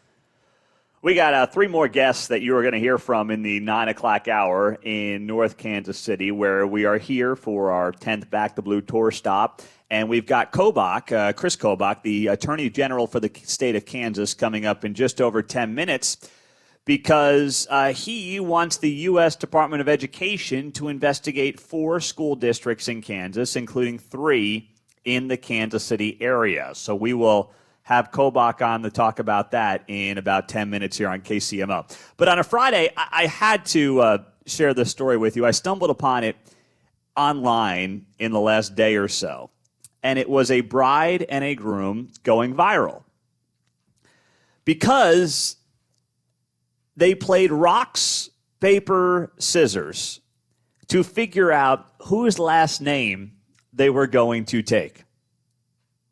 I kid you not. They filmed it. They posted this to Instagram. It obviously racked up millions and millions of views. And it was a high-stakes rock, paper,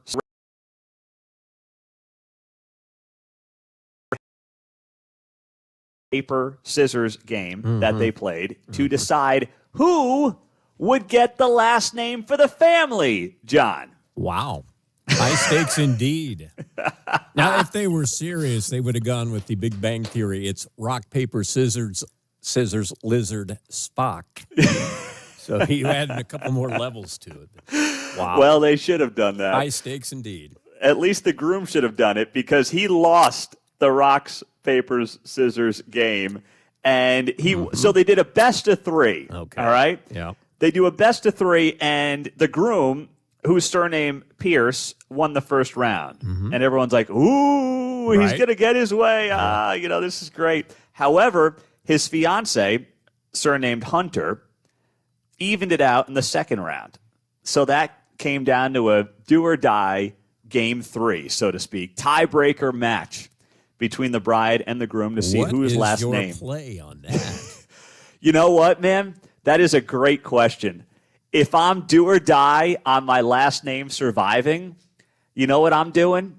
I'm going rocks. I think so. I'm going with the rock. Of course, my name is Pete, which is rock, so I've got to go hard in on the rock. I'm going to lean into that, and you know what? I'm going all in on the rock in that spot. I can't go scissor, never been a scissor guy.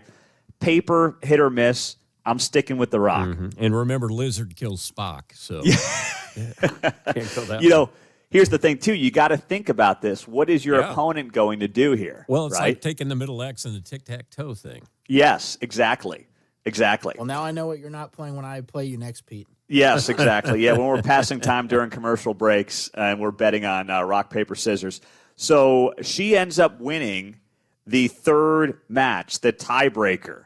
So they are going with her last name, Hunter, to become the official family name. And down to the DMV he goes to get a new real ID. Yeah. You know what, though? If you're this guy's father, I mean, boy, what are you saying to yourself right now?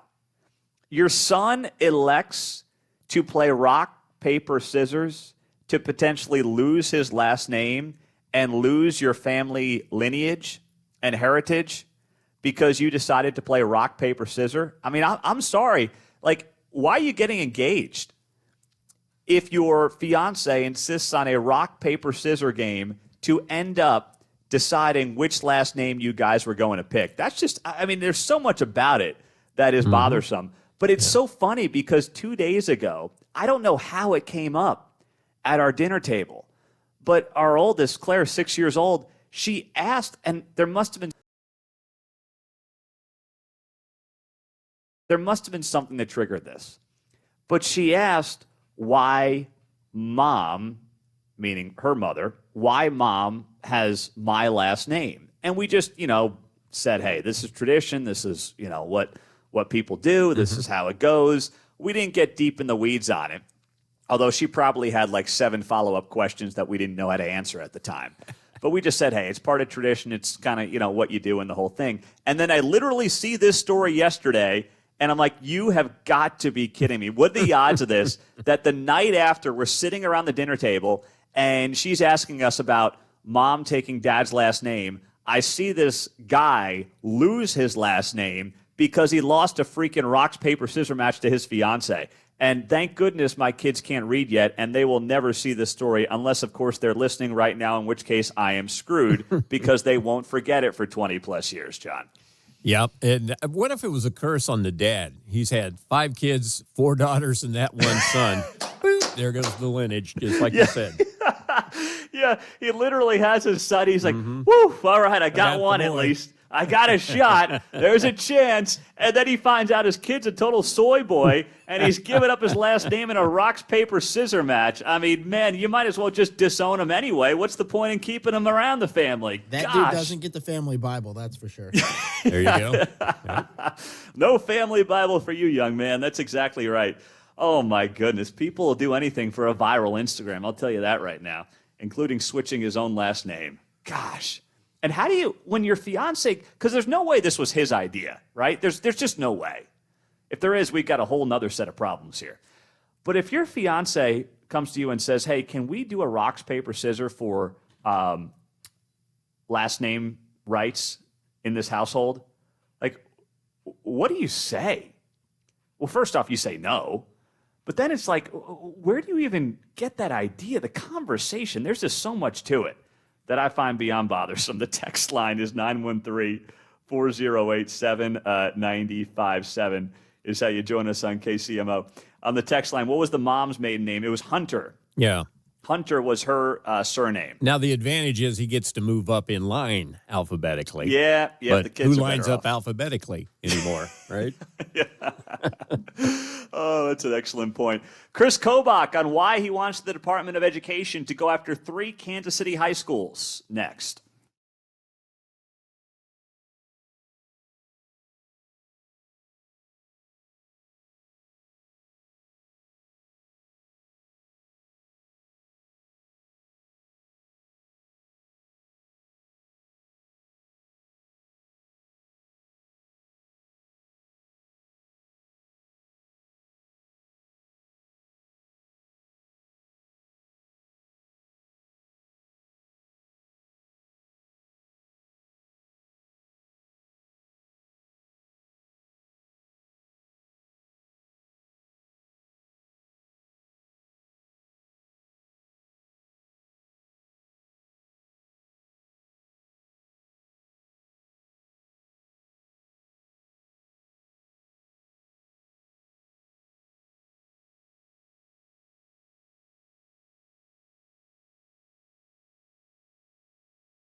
KCMO's Back the Blue Tour stop number 10 is live from North Kansas City. Here's Pete Mundo. We are in North KC this morning, but some other big news that we were following this week came from Kansas Attorney General Chris Kobach, and he is asking the federal government, the Department of Education, Linda McMahon, to investigate 4 Kansas school districts, including 3 here in the Kansas City area. Shawnee Mission on that list, Kansas City, Kansas, and Olathe. Chris Kobach is here on KCMO. Mr. Attorney General, good morning. Thank you for being here. Why do you want Linda McMahon and the Department of Education to investigate these school districts? Well, thanks for having me on, Pete. Yeah, this follows a letter that I sent to 6 Kansas school districts back in December 2023 concerning policies those school districts have or had requiring or allowing the staff to hide from parents information about minor children transitioning to the other gender or sex at school. And the problem is that the parent has a constitutional right to control the upbringing of their children, and the Supreme Court of the United States has recognized that for approximately 100 years now, a very old case law. Anyway, I just said, look, you may not know, the school boards may not know that you have these policies, but that's what's going on. 2 of those 6 school districts immediately changed their policies and corrected them, but these 4 did not. And the 4 are Shawnee Mission, KCK, Olathe, and Topeka school districts. And now we have additional reasons why. The Trump administration has directed the Department of Education with executive orders to absolutely keep parents in the loop, and to also, back off the Biden administration's efforts to, embrace transitioning in the K-12 education context with, girls' sports and with, shared bathrooms and all that. And then there's also the Family Educational Privacy Act, which is a federal bill, and the U.S. Department of Education is charged with enforcing that. And we believe, in addition to violating the U.S. Constitution, it almost certainly violates that federal law, which the Department of Education is charged with enforcing. So we simply said, hey, take a look. What Olathe put out a very long statement here, and Olathe said that they're obligated to follow state and federal laws to support our students, staff, and families. They basically say here, in a long roundabout way, that Olathe does not and has never socially transitioned anybody. They basically say this is a waste of time. It's political by you. That was more or less the insinuation by Olathe. So what do you have to suggest that what Olathe is saying here in their statement is inaccurate? Well, if they're simply saying we aren't socially transitioning anyone, that's fine. My letter was very pointed and very specific and very legalese in terms of the statutes and possible constitutional provisions they're violating. And that's not the question. The question is, are you hiding from the parents? Are you directing or allowing teachers and staff to hide from the parents the fact that a student is transitioning? That's the question, not whether the school is encouraging or itself involved in it. It's whether you're concealing that information from the parents. And the bottom line is, I think every parent would agree, we are in charge of bringing our children up, and we don't want a government entity, namely a public school, to decide, no, they're in charge, and they decide what we parents get to hear. Mm-hmm. So they can write a long letter, but the bottom line is the U.S. Department of Education can make the call here. We're simply notifying them that we believe there's a violation of law. And is that violation, you believe, based on specific cases that have been brought to you by parents, or is there something else? Both. There are specific cases in Kansas school districts, and I refer to them in the letter. There was one from Shawnee Mission that was cited in a lawsuit where a teacher was disciplined for rejecting the school's policy and suffered retaliation in Shawnee Mission School District. We refer to that in the letter. And then in addition, the school district policies themselves. That's what actually started the whole issue back in December of 23, is the school policies in writing, in the actual policy, say that this information shall not be shared with the parents. Okay, Chris Kobach is joining us on KCMO, the Kansas Attorney General. What is something, as you hear from parents, and obviously this is a concern amongst parents in some school districts, what are you advising them that they need to be looking out for or keeping an eye on as obviously you've dealt with, unfortunately, too many of these cases and too many of these instances in recent years? What would you say to parents just to kind of stay vigilant? I would say obviously, this isn't so much a legal advice. This is just more, parenting advice. And I'm no expert, although I do have 5 kids. I would just say communicate with your kids and, be aware. I would be aware of, what's going on in their lives. That's the most important thing, because if parents aren't don't have a great line of communication with their kids, then that's the situation where this emerges, where the school inserts itself and, says, well, we'll help you make these decisions. We won't share it with your parents. But if someone does become aware of a school that is attempting to conceal information from them, don't be bullied by the massive bureaucracy of the school district. Don't assume that just because they have an attorney and they have lots of people who sound very powerful, don't assume that the school can actually do what it's attempting to do, and that is displace your role as a parent. So, get a lawyer and look at the situation. But absolutely don't ever give up your right to control your kids' upbringing. When do you anticipate to have an answer back from the Department of Education and Linda McMahon? We don't have we didn't put a specific timeline on that. Obviously, the federal the personnel in the Department of Education Office for Civil Rights, I imagine that they have got lots of cases around the country they're looking at. So we're not demanding that they do it immediately, but I expect they will attend to it fairly quickly. Is there anything else then that can be done from your perspective? Is there a legislative angle to this that you think can be effective come next year in Kansas, or is it unfortunately just more of a wait for the Department of Education kind of a deal right now? Well, certainly a legislative angle is possible. The legislature could deny state funds, which would be a rather big hammer for a school district that did something like this. On the other hand, there's just 4 school districts in the entire state that we're aware of that are doing this. And as I mentioned, they're larger ones and ones you might suspect would have policies like this. So, whether you want to have a state law to deal with 4 school districts when maybe the U.S. Department of Education can make clear to them that they're violating federal law. One option might be a little more efficient than the other. All right, Chris Kobach is here. Mr. Attorney General, I want to ask you, too, about this story. Came down yesterday. Senate hearing exposes Chinese Communist Party-tied group's role in pushing climate lawfare. The National Review writes here, an organization with ties to the Chinese Communist Party is quietly pushing left-wing climate research and lawfare to undermine U.S. energy producers and promote alternatives with CCP-controlled supply chains. This is something you've been on top of for a while here, but what do Kansans, and Missourians for that matter, but what do Kansans need to know about this? Because I know you testified in Congress about this topic as well this week.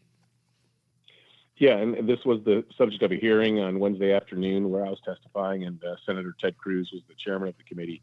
And this is a real issue here. Many people may be aware that there are lawsuits, dozens and dozens of lawsuits across the country where either interest groups or environmentalist groups are suing petroleum companies and fossil fuel companies.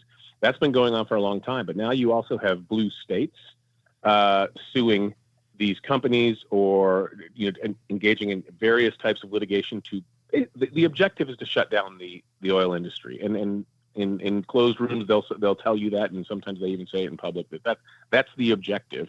And the China connection is China is putting money and resources behind this because China loves the fact that the environmentalist movement and the left in America is attacking American oil, because as America becomes less and less reliant on our own plentiful fossil fuels and turns to alternatives, we become more dependent on China. We're dependent on China for the automobile batteries, the solar panels, the rare earth minerals.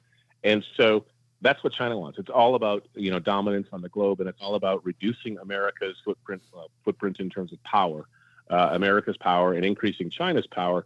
And so they are encouraging through money and lobbying and other activity these lawsuits. And I'll give you one example, Pete, that people might find really interesting. Just last year, Ford County, Kansas, which is where Dodge City is, Ford County launched a lawsuit against the petroleum industry because of plastics, various harms alleged to be caused by plastic bottles and whatnot.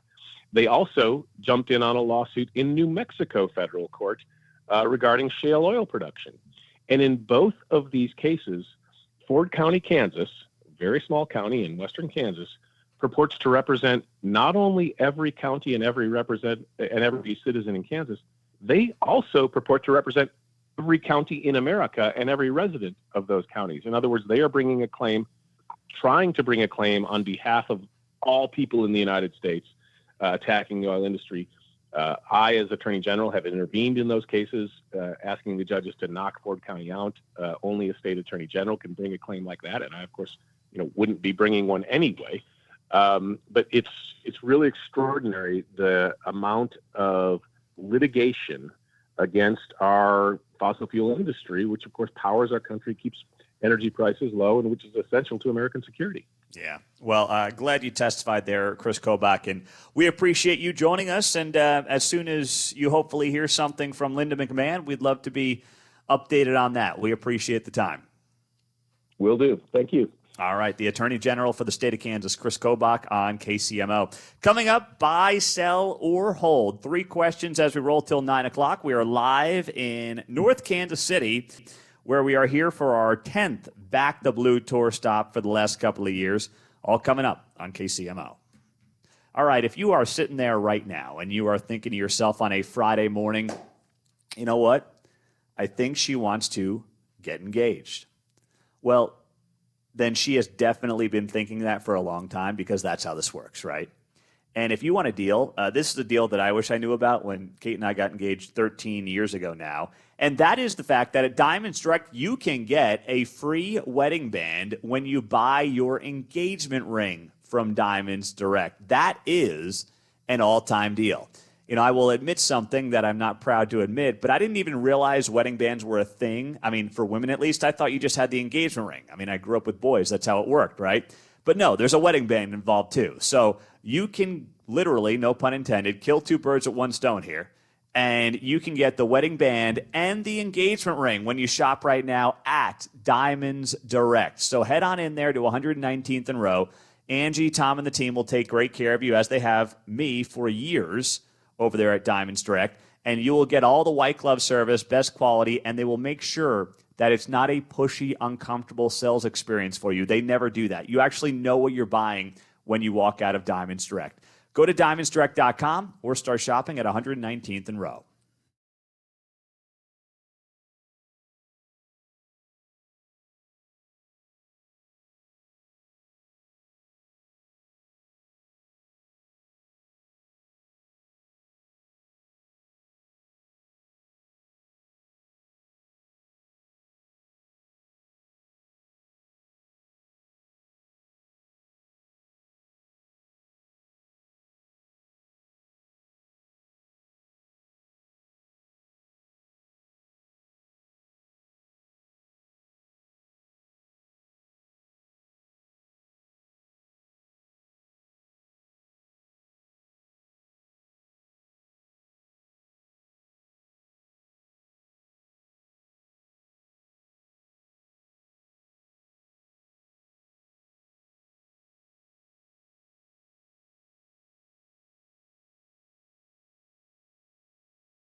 KCMO's Back the Blue Tour stop number 10 is live from North Kansas City. Here's Pete Mundo. It is great to be in North Kansas City this morning. Got a big old box of donuts, just as you would expect when you visit an area police department. And they're looking good there. Castro, how many have you had, buddy? 2? All right, Castro's up to 2. All right, he's 2 more than me. Tell him to bring me one. Tell you what, they want us to bring them back. Here's the problem: you got to leave them here for the men and women in North Kansas City. Salute, all right. yeah. Sorry there, Mark. You can buy your own donut, buddy. All right. Sounds good. All right. They're putting their lives on the line today. You just might I'm just get. running the board. Yeah. Well, there's a tax if you bring it back across the river, too. So. Oh, that's true, man. All right. It's a Friday. We're rolling till 9 o'clock. It is one of our favorite times of the week. Let's do it. It's time to buy, sell, How about a damn 12 and a half, 15? and hold. All right, John. What is on the rundown for buy, sell, hold? Buy, sell, or hold the Chiefs, seeking an extension on the Kansas Star Bonds offer. Well, I'm going to sell it. Listen, I know why the Chiefs are doing it, but I am selling this thing because the Chiefs are getting exactly what they wanted here. You know, they tell Missouri, hey, you guys better hurry up, because if not, we're going to Kansas. And then literally, Missouri holds a special session. They send all these lawmakers back to Jeff City, and I don't really care about that. I mean, these guys and gals got to work, so be it. But they send them back to Jeff City. They hold a special session, and then all of a sudden it's like, yeah, that timeline thing, yeah, about that. Yeah, don't worry about it. Yeah, that was kind of fake anyway, which we all knew to be the case. We all knew that Missouri was getting jammed on a timeline that didn't actually exist. This played out almost exactly how we had predicted here on KCMO. And that is Missouri rushes back to session to pass something for the teams to consider because there was a perceived deadline of June 30th due to the Star Bonds. And then after Missouri passes it, the teams say, great, now we have 2 options on the table. Oh, Kansas, can you extend your Star Bond offer so we can continue to try to figure out where the best deal is for us? And Kansas plays along. I'm literally, it's weird because I understand why every party involved did what it did. I understand why Missouri, although I think they deserve a little more blame than they're getting here in all this. But I get why Missouri ran down and did what it did and passed this bill in a special session to get it done in the timeline and the fashion that they did it. I get why Kansas said, sure, why not extend the Star Bond offer? What do we have to lose? If you guys are considering this, why not do it? Although I wish they held firm. I really do. And I get why the teams are like, you know what? We've gotten this far. Everybody has basically acquiesced to us thus far, except for who? There's one group of people that have not acquiesced to the teams. The voters. The voters spoke in Jackson County last year. They're the one group in this whole thing that have not played ball as the teams wished. And that's why I think there's going to be a continued push to figure out a way to get around the voters for all parties involved, because the voters are the only ones who are actually having some sort of backbone in the entire conversation. So that's where I think this all goes from here. But unfortunately, this story is not ending, I don't think, anytime soon. But we'll see how it plays out, John. Buy, sell, or hold, Trump has had his strongest week as president to date. I'm going to buy that. I mean, we saw a fracturing about a week ago amongst parts of Donald Trump's base. And Trump basically did what his instincts and the information he had available told him to do. And, of course, the men and women of Whiteman pulled off an incredible strike last Saturday night, early Sunday morning in Iran. They got home safely. And since then, while there was a little bit of a kerfuffle in the early ceasefire days, we've at least had a few days here in a row of more peace in the region, and that hopefully is going to have a snowball effect for the entire region. So Trump, I believe, has had his strongest week to date as president, and that's because of the success overseas, the foreign policy win, and the fact that he had to navigate a fracture within his own base on the Republican side of the aisle on what he needed to do. And his instincts and the information and his decision-making has turned out to be the correct one about 7 days later. So I'm going to buy that, John. All right, buy, sell, or hold. Will Cain's missing wedding ring is a sign. Foreboding, ominous, a harbinger. I'm selling that. You know, we had a couple of texts on our text line yesterday from people concerned that Will Cain on Fox News does not have his wedding ring on his show that airs at 3 p.m. We carry his radio show at night, so I guess people thought that they could text us and we would get it to Will. I have not spoken to Will personally about this. I have no insider information on this. I am putting that all out there for you to say I am selling it. Because my guess, my hunch here is that Will Cain, who does his show from Dallas in his home, probably had the wedding ring on the nightstand. It was 30 seconds until he was going on the air, and he said, screw it, I just can't go get it right now. I am not going to do a deep dive into Will Cain not wearing his wedding ring on the air as a sign that something is wrong. We went out last week, Saturday, with friends, and Kate's like, oh, dang, I forgot my rings. They were actually Diamonds Direct rings. I said, don't worry about it. We're going together. People know we're still together. It's going to be okay. Will Cain should have just brought his wife out, at the end of the show and been like, hey, here's my wife, and then, shake his ring finger and move on with his day so people stop speculating. But I'm going to say Will Cain's doing just fine. There you go.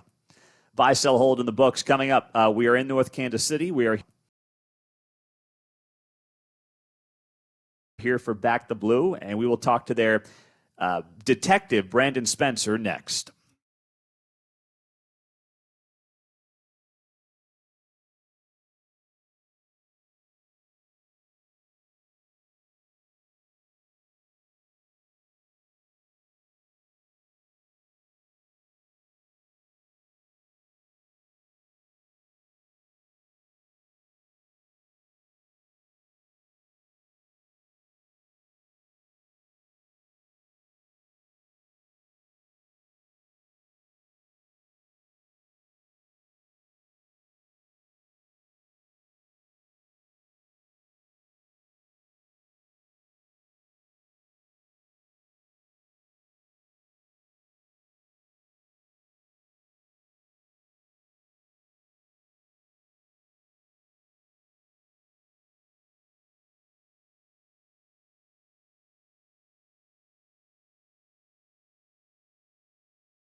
KCMO Talk Radio is back in the blue. Tour stop number 10 is live from North Kansas City. It's Mundo in the Morning. All right.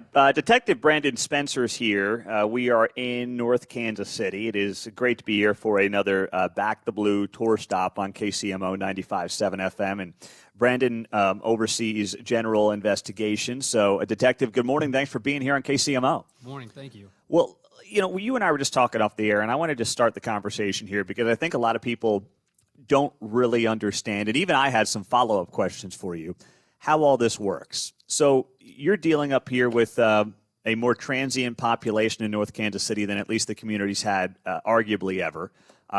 You're surrounded by Kansas City, Missouri. And let's say you're investigating somebody who steals from the CVS over here or the Quick Trip or something like that. What happens when it's something on a municipal level? What happens and what are your options going forward? How does that play out?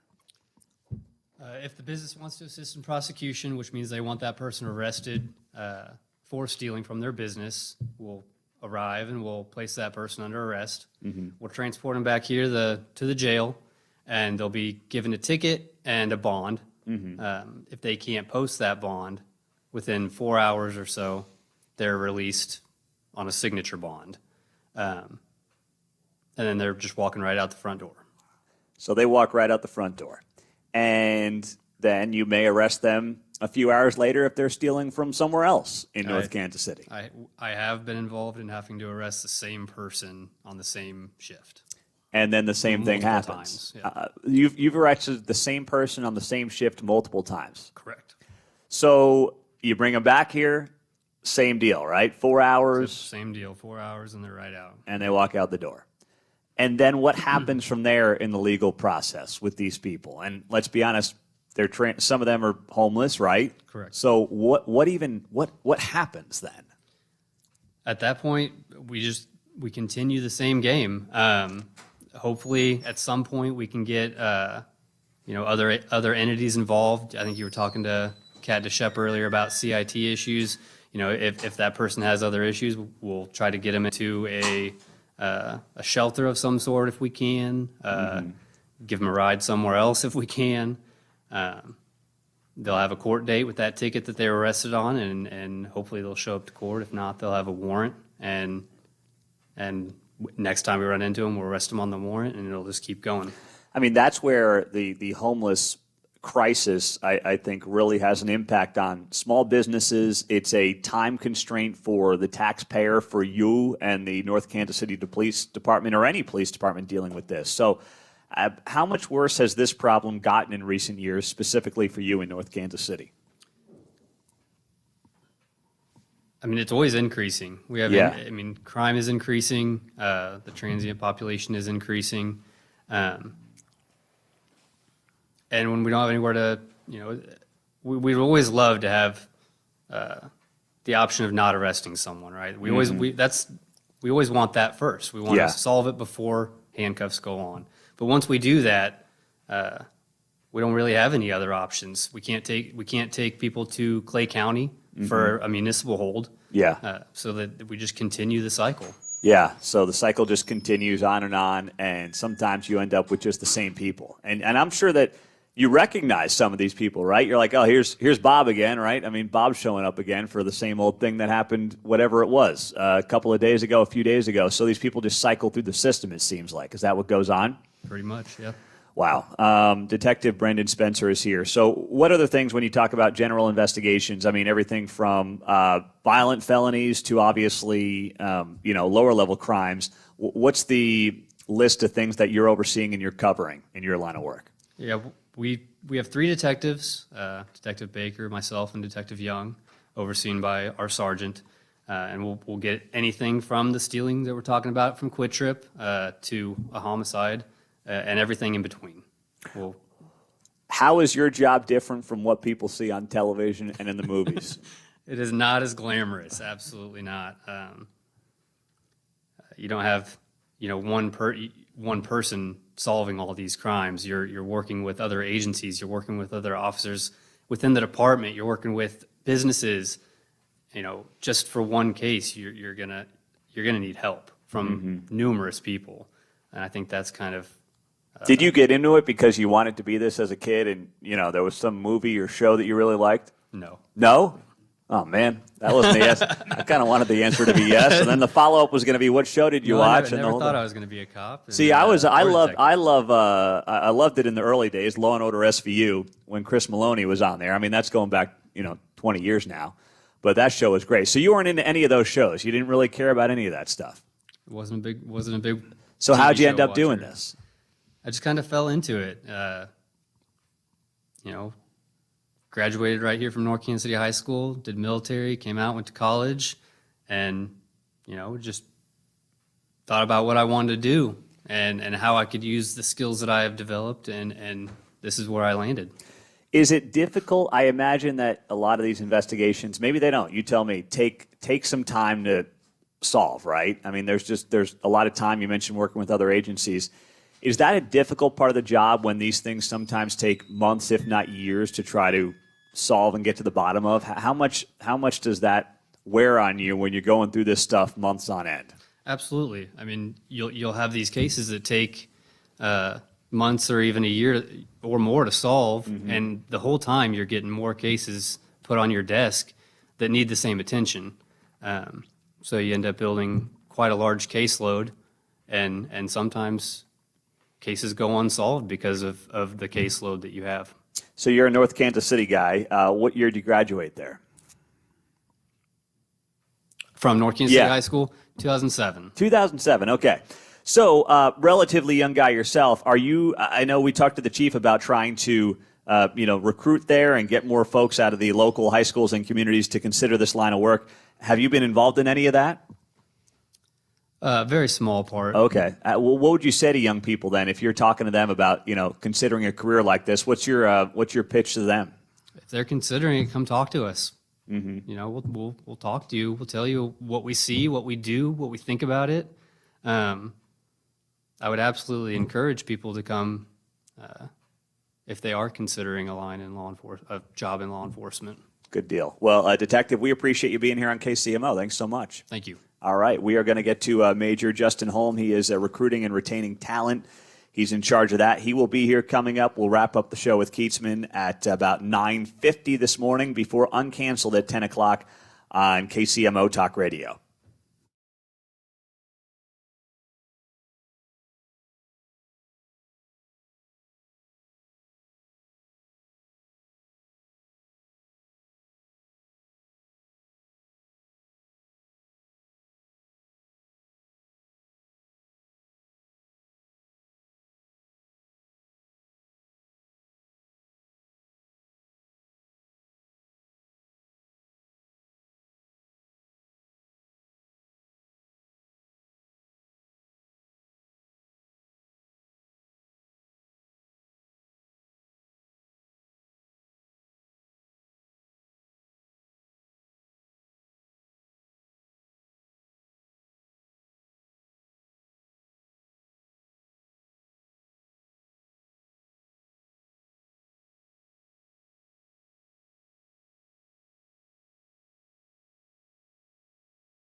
Mundo in the Morning is live from North Kansas City for Back the Blue Tour stop number 10. It is great to be here in North Kansas City. We now have Major Justin Holm. He is the recruiting and retaining talent for the North Kansas City, Missouri Police Department. He has been here 18 years. So, Major, we appreciate your time on KCMO. 18 years here with the department, only department that you've been with. So what are the changes that you've noticed in North City over those nearly 2 decades on the job? One of the things that I've noticed, especially in the last few years, is the revitalization of North Kansas City is what I would say. Whenever I started in 2007, it was a lot of industrial area. We still do have a lot of industrial businesses down here, but with the multi-family residences that have come in, a lot of the apartment complexes that have moved into the city, we're seeing our population grow around the 18th and Swift area, 18th and Burlington area, with the addition of Chicken and Pickle, Oxbow, Cinder Block Brewery. A lot of those businesses moving in have really changed the landscape of that area. And so you see a lot of different clientele coming in that we didn't previously see in North Kansas City. So it's been really neat to see that growth over the years. So for you, how long have you been involved with recruiting and retention here? Since about 2021, 22. Okay, so you walk into a situation where it's probably the worst it's been in a generation to try to recruit someone to the police department, and they're like, hey, you can recruit people to the police department. Congratulations. I don't know if you thought that was a promotion at the time or what the deal was, but, I mean, you literally walked into it at the worst time in going on 30, 40 years. What did you think to yourself about how do I get people here? How do I recruit people to this job when right now, at that point in 2021, I mean, morale's down across the country. The media's beating the hell out of you guys. There's a lot of bad things going on for police departments around the country. So what was your strategy to get people involved? Yeah, one of the things that I always try and remind people, whether that's recruiting new officers or even speaking to the officers that we already have, is getting people to remember that there is a large portion of the population that really do want the police department around. They appreciate the job that we do. They appreciate the work that we do. And so just because you're hearing that vocal minority, there is a very silent majority that appreciates the work that we're doing. Mm-hmm. Yeah, I think that's a really good point. Like, it is a vocal minority that doesn't like the police, but then the silent majority, and I'll include myself, I mean, I do this for a living, but when I'm just out on the streets, the silent majority, we don't really do anything, right? I mean, you might thank a cop once in a while.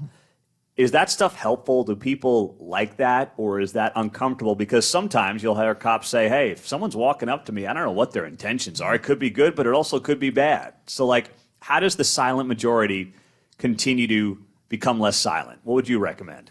Like you mentioned, I think it depends on the officer. Yeah. If it makes that officer uncomfortable. I know there's definitely a shift between officers that work the night shift and then officers that work the day shift. Yeah. Our officers that work the night shift, they don't have a lot of contact with the general public.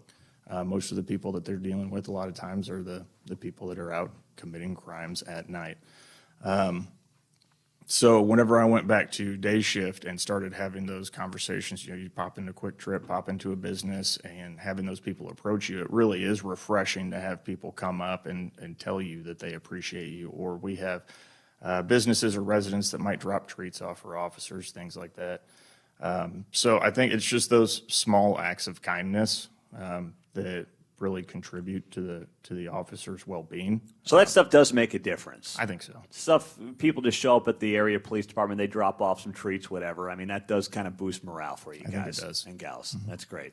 What is the thing over the last couple of years? I hope that recruitment's gotten easier, better, retention's gotten a little bit easier, but what are the things that you've been working on to try to make North Kansas City stand out when it comes to getting in new officers and keeping officers here? Yeah, one of the difficult things that North Kansas City has always been faced with is just our identity. We're a very small community, and we're completely surrounded by Kansas City. So it's easy to forget that we're here or to not know that we're here at all. Just name alone, North Kansas City. I'll have conversations with people that have lived in Kansas City Metro for decades, and I'll mention North Kansas City, and they'll say, "Oh, by Zona Rosa or the airport." And I'll say, "Absolutely not even close." Right? And so for me, you know, I moved up here from out of the area in 2002. I moved to North Kansas City specifically in 2005.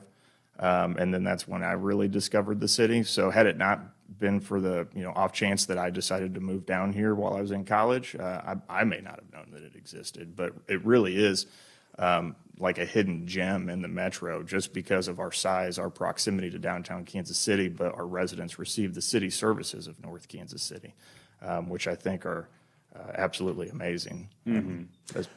When you think about the things that have changed over the years, we've talked a lot this morning with different folks about how the more transient population has created new challenges. The free bus fare has created some new challenges. How do you perceive those challenges and what some of those solutions might be? They definitely have presented some challenges for our officers just because we do have an increase in visitors to North Kansas City that may not necessarily have a stake in North Kansas City. Yeah. Right? And so they come into to this area and they might cause some quality of life issues for the people that are living or working down here. You know, for us, it's just, and our officers, it's reminding them that we have a job to do to benefit the citizens, to benefit the people that are living, benefit the people that are living down here, the people that are working down here, and that we just have to keep on with what's expected of us. Do you want the Royals to move up here? Is that good or bad? Does that help you recruiting wise to say we're the home of the Kansas City Royals as the recruitment guy? I think it depends on the recruit. Yeah, that's a good point. If they're a baseball fan or not. Yeah, right? that's a good point. What about when it comes to challenges? You do not have a residency requirement here, obviously. It's a very small community. What are the rules? If you work for North Kansas City, how close do you have to be to town when it comes to living here or working here? So as long as you're able to get to work, you're welcome to come work here. If you can be to work on time outside of a couple specialized units that need a response time, doesn't matter. It doesn't matter, no. And so that really widens our recruiting pool. You know, we've had officers that live as far away as St. Joseph. Really? Okay.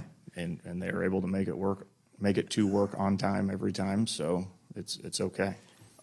Is that something that's been around for your entire 18 years, or did you guys loosen that in recent years?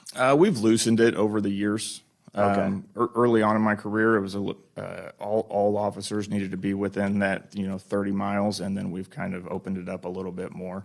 And I've seen that kind of consistent across most of the agencies in the metro, where it's the difficulty in recruiting new officers has led them to need to kind of widen their net. Yeah.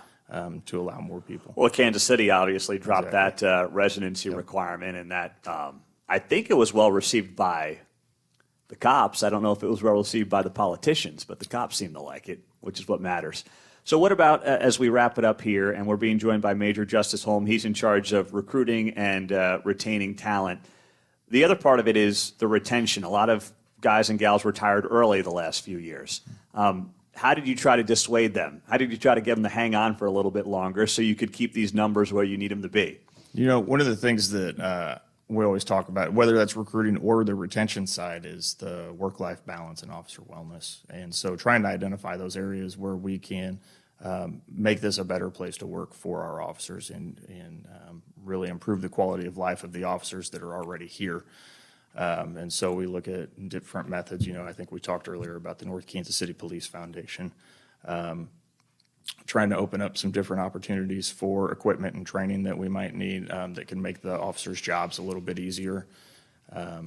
We look at, we talked about the new pay scale that's going into effect in January of 2026.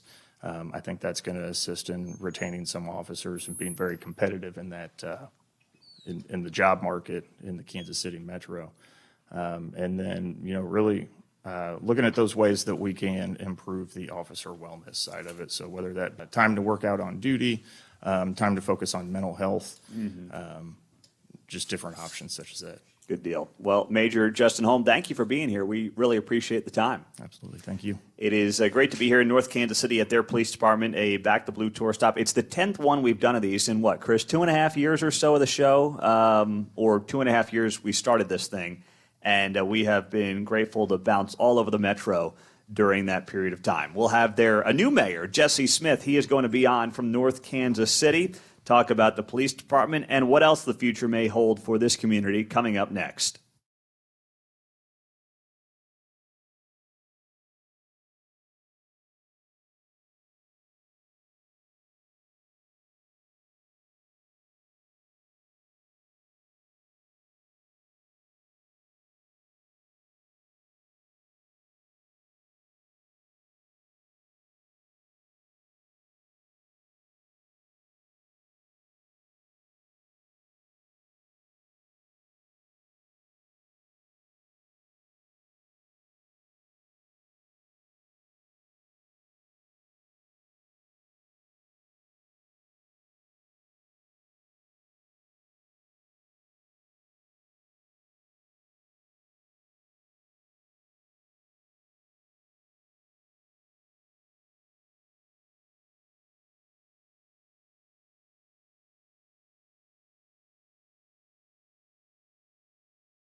Mundo in the Morning is live from North Kansas City for Back the Blue Tour stop number 10. We'll wrap up the show with Keatsman coming up here in about 15 minutes on KCMO, but we are happy to put a bow on our conversations here in North Kansas City with their newly elected mayor, Jesse Smith, who is 2 months on the job. Mayor, good morning. Thanks for being here on KCMO. Good morning. Great to be here. So take me through, first off, this police department. Obviously, you ran as a supporter of theirs. How important are these men and women to this community and what you want to build for the future of North Kansas City? Yeah, absolutely ran to support the police. How could you not? When we do community surveys, our police department is top tier. Every single one of our community surveys, they've scored in the upper 90s percentile. It's a safe community. It's a place that people don't have to worry about really much of anything safety-wise. And we even had a town hall where a guy said, look, I don't even lock my door at night. I leave my truck open. We're like, hey, buddy, maybe we don't say that out loud, but it's that kind of feel, right? Yeah. And we have our first responders, our police. If you need them and you call them, they're there in just an unbelievably short time. I've needed to call the police a couple times in my 12 years here, and response times 2-3 minutes. It's unbelievable. How do you balance? You were on city council before you became the mayor, and there's been a lot of conversation on a more transient population. We understand that when you're landlocked, one way to grow your revenues as a community is to grow and build up with apartments. But we all know a lot of residential homeowners do not really want to see more of a transient population or more apartments. I know, you got the Oxbow. It's a big, beautiful building down the road here. But how do you, as the mayor, balance this growth thing with also maintaining what you have in North Kansas City? Sure. It's a delicate balance to strike. I am somebody who favors having a community, and you're right, having folks who don't live here, potentially don't own a home. It has a feel of less buy-in, but I don't like to necessarily degrade folks who rent or who live in apartments. They can also be very valuable members of the community. And part of my task as the mayor is to bring them into the fold, to make them feel like they have ownership here, whether they own or not. Some people choose to live in apartments for reasons that aren't just because they want to move in a year. Sometimes they just don't want to do maintenance on a house that, I own a few of them, and maintenance can be a real drag. So I want to bring those people in. I want them serving on boards and commissions. I want them feeling ownership in the town. We have a thing called the Citizens Academy here, and we can bring people of all ownership or renting structures in and teach them what this city does. And it really opens eyes. I've had a lot of people that come to my town hall meetings are not homeowners. They're people who are just interested in what's going on in town. And I'm also going out, I'm working on going out to these various apartment complexes and getting to meet their residents saying, look, I'm the mayor in town. I want you to understand that you can reach out to me. You can shape what's going on in town. And we've seen kind of an on-ramp to home ownership come out of these apartment complexes. City View is one of our now becoming a legacy complex. And many of the people who I help buy houses as a realtor have come from City View. And so it's not just transient populations that some people who prefer not to have apartments in town will classify them as. Many of them want to own a home and desire to be here and find that path once they're in. How about working with the area jurisdictions? Have you dealt with especially Mayor Lucas in any meaningful capacity yet, and what has that been like? So the mayor and I sat down for lunch at McLean's Bakery over here on Swift. Plug for McLean's. Go have a cinnamon roll. It's amazing. And I found him to be a very personable, very kind, very genuine person, and I'm hoping that we get a chance to work together. It was a kind of a surface level getting to know you. We hadn't had that chance before when I was on the city council. And I stayed back on grilling him on some of the heavier issues that we could collaborate on, but I'm looking forward to more chances to do that. And I've also met with Kathy Rose, the mayor of Riverside, Greg Knutson, the mayor of Liberty, and I'm looking to meet some of those local Northland mayors to really bring a coalition together so that we can work for the Metro and for the Northland together. So how about you when it comes to North Kansas City? Mayor Jesse Smith was elected in April. He's here. We are at the North Kansas City Police Department. How about these Royals? Where are you at in trying to make that happen here for North KC? How about those Royals? So what I tell everybody right now is we still don't know much. I've had one actual conversation with the head of business development for the Royals. We sat down for lunch, and it was a pretty high-level discussion. We all know Royals 1.0, that process. They looked at North Kansas City. They looked at the Crossroads. They looked at East Village, and we all saw how that went. There were a lot of unanswered questions at the end. The people of Kansas City voted not to move forward in a pretty resounding fashion. And so what I learned from that process is, one, transparency is absolutely critical. Yep. And I've promised my people that, I promised my businesses that if we are to move forward with anything Royals related, it's going to be as wide open a process as humanly possible. So I've held a town hall. We had about 100 people in the room at Cinder Block Brewery to get those questions out. We don't have the answers yet, but I want people asking the questions and at least getting those on our list so that we have conversation with the team. But at this point, the team reps have told us that we're still one of the sites under consideration. They're still looking at Kansas. They're still looking at downtown, and then they're looking at North Kansas City as the Clay County site. There's been some movement through the legislature. If you've tracked any of that, the Missouri legislature set up the Clay County Sports Authority. So Clay County can set up and establish a sports authority, possibly levy up to a 1/2 cent sales tax. That would go through a vote of the county, of the people. That was where the process died in Jackson County. So if that were to succeed, there's also the Show Me Sports bill that allows the teams to take a look back at the last year of revenue, project that out 30 years and bond against it. Again, that's a bit of a black box because there's non-disclosure agreements that have been signed by state reps. We don't know what that funding amount looks like. So between Clay County Sports Authority and the Show Me Sports bill, there's money.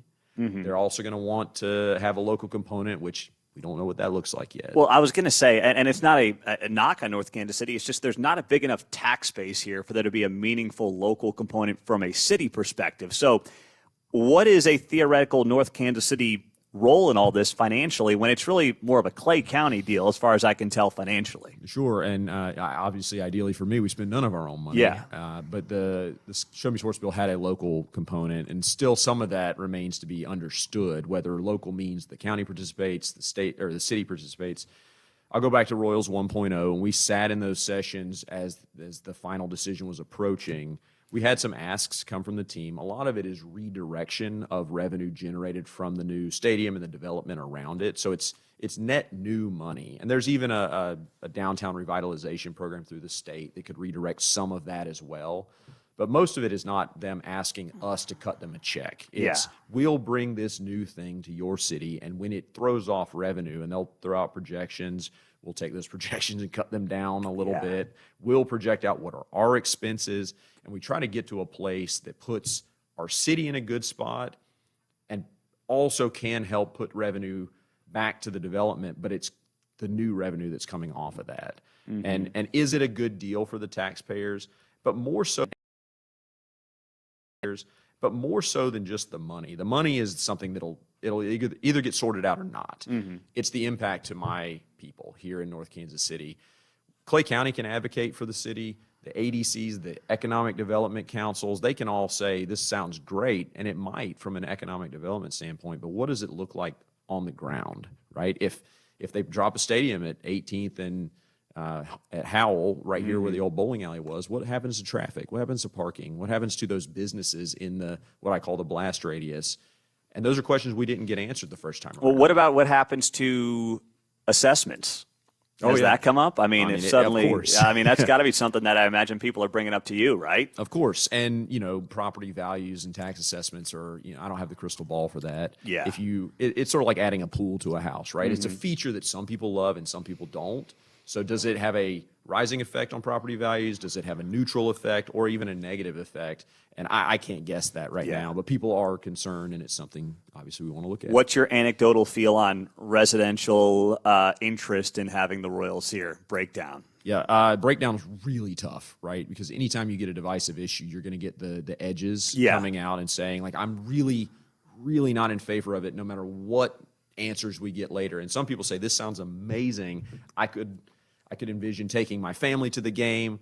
And so we're hearing from the folks on the fringes. The rest of them who come to the town hall meetings, they're there to listen, right? Yeah. They're there to say, when I ask, hey, where's everybody at in the room? Most people say, we don't know yet. We're willing to be convinced if need be. We're willing to hear what's being said. What are those questions you're asking? But right now, it's hard to even guess. Well, Jesse Smith, the mayor of North Kansas City, 2 months on the job, and you got a lot to figure out here. It's exciting stuff, though. So we appreciate you joining us on KCMO. Absolutely. Hey, thank you for doing this. Thank you for shining a light on our police department. You've had an all-star cast of folks running through here, and I just can't say enough good things about them. We appreciate that. Mayor Smith, thanks for being here. Thank you so much. Jesse Smith on KCMO. We will wrap it up from the North Kansas City Police Department with Kevin Keatsman before Uncanceled takes over at 10 o'clock.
KCMO's Back the Blue Tour stop number 10 is live from North Kansas City. Here's Pete Mundo.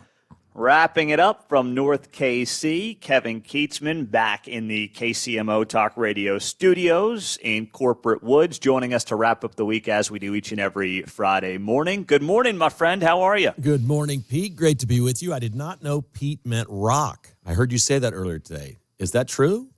Yes, it does. Does everybody know that? Am I the only person that doesn't know that? Great question. I had Let's that ask one down. Mark and John. Did I you learned guys that in know Bible that? studies, actually. Yeah. What? What's that? Learned that in Bible studies. Really? I had at Baker minor in religion. Okay. Accidentally, I just took a lot of classes, and in my senior year, they go, "Hey, you need 2 more classes." I'm like, "Okay, can do." Here's a Bible. Read it. Yeah. Yeah, right. And now look at John all these years later putting that Bible to use. Don't right, do John? drugs, kids. I don't know what Kevin means, but my last name Keatsman is Keats is a red light district in Hamburg, Germany. Oh, gosh, there is, and I noticed this being in Oklahoma too, the amount of German-blooded people in this part of the world was a major surprise. Yeah. Oklahoma's, it is even deeper, I think, down there. But, man, it runs pretty darn deep around here, too. Well, my mom and dad were from Paxico and Alma, Kansas, and all those small towns there are all German. Not the smartest people in the world. They came to this country to farm potatoes, and that didn't work out very well where they moved. So they're like, we're going to have to get to Idaho if we're going to do this. And so they wound up basically being, dirt farmers. And potatoes won't grow here. What year did your family get to the country? This is a really good question. It was the late 1800s, I believe, maybe like the 1880s or something like that. So, it's been about 150 years, I would guess. My brother has done some work on that. I haven't followed it very closely, and I really don't have any inclination to go to Germany and see where they were from or anything like that. I just don't have that pull. We were raised American, man. This is it for me. It's interesting you say that because my dad loves this stuff, and I really I don't. Maybe it'll change when I get older. I could see that happening, but I also think with each passing generation, viewing yourself as more of an American than anything else. He loves, tracing his ancestry back to Italy, and I get it. He's second generation American, but for a lot of these folks, and I'm with you, it's like, man, the further and further away you get, the less you seemingly care. And I'm not saying that's right. It's just, I think, human nature. Mm-hmm. Yeah, and I think a lot of these people coming in now are different than the immigrants that we had. And I don't like to use the word immigrant or migrant because so many of them are illegal and they are technically just aliens. They're from another place. They don't belong here. They come in and they wave the flag of their other country and they have no intention of assimilating. They really don't.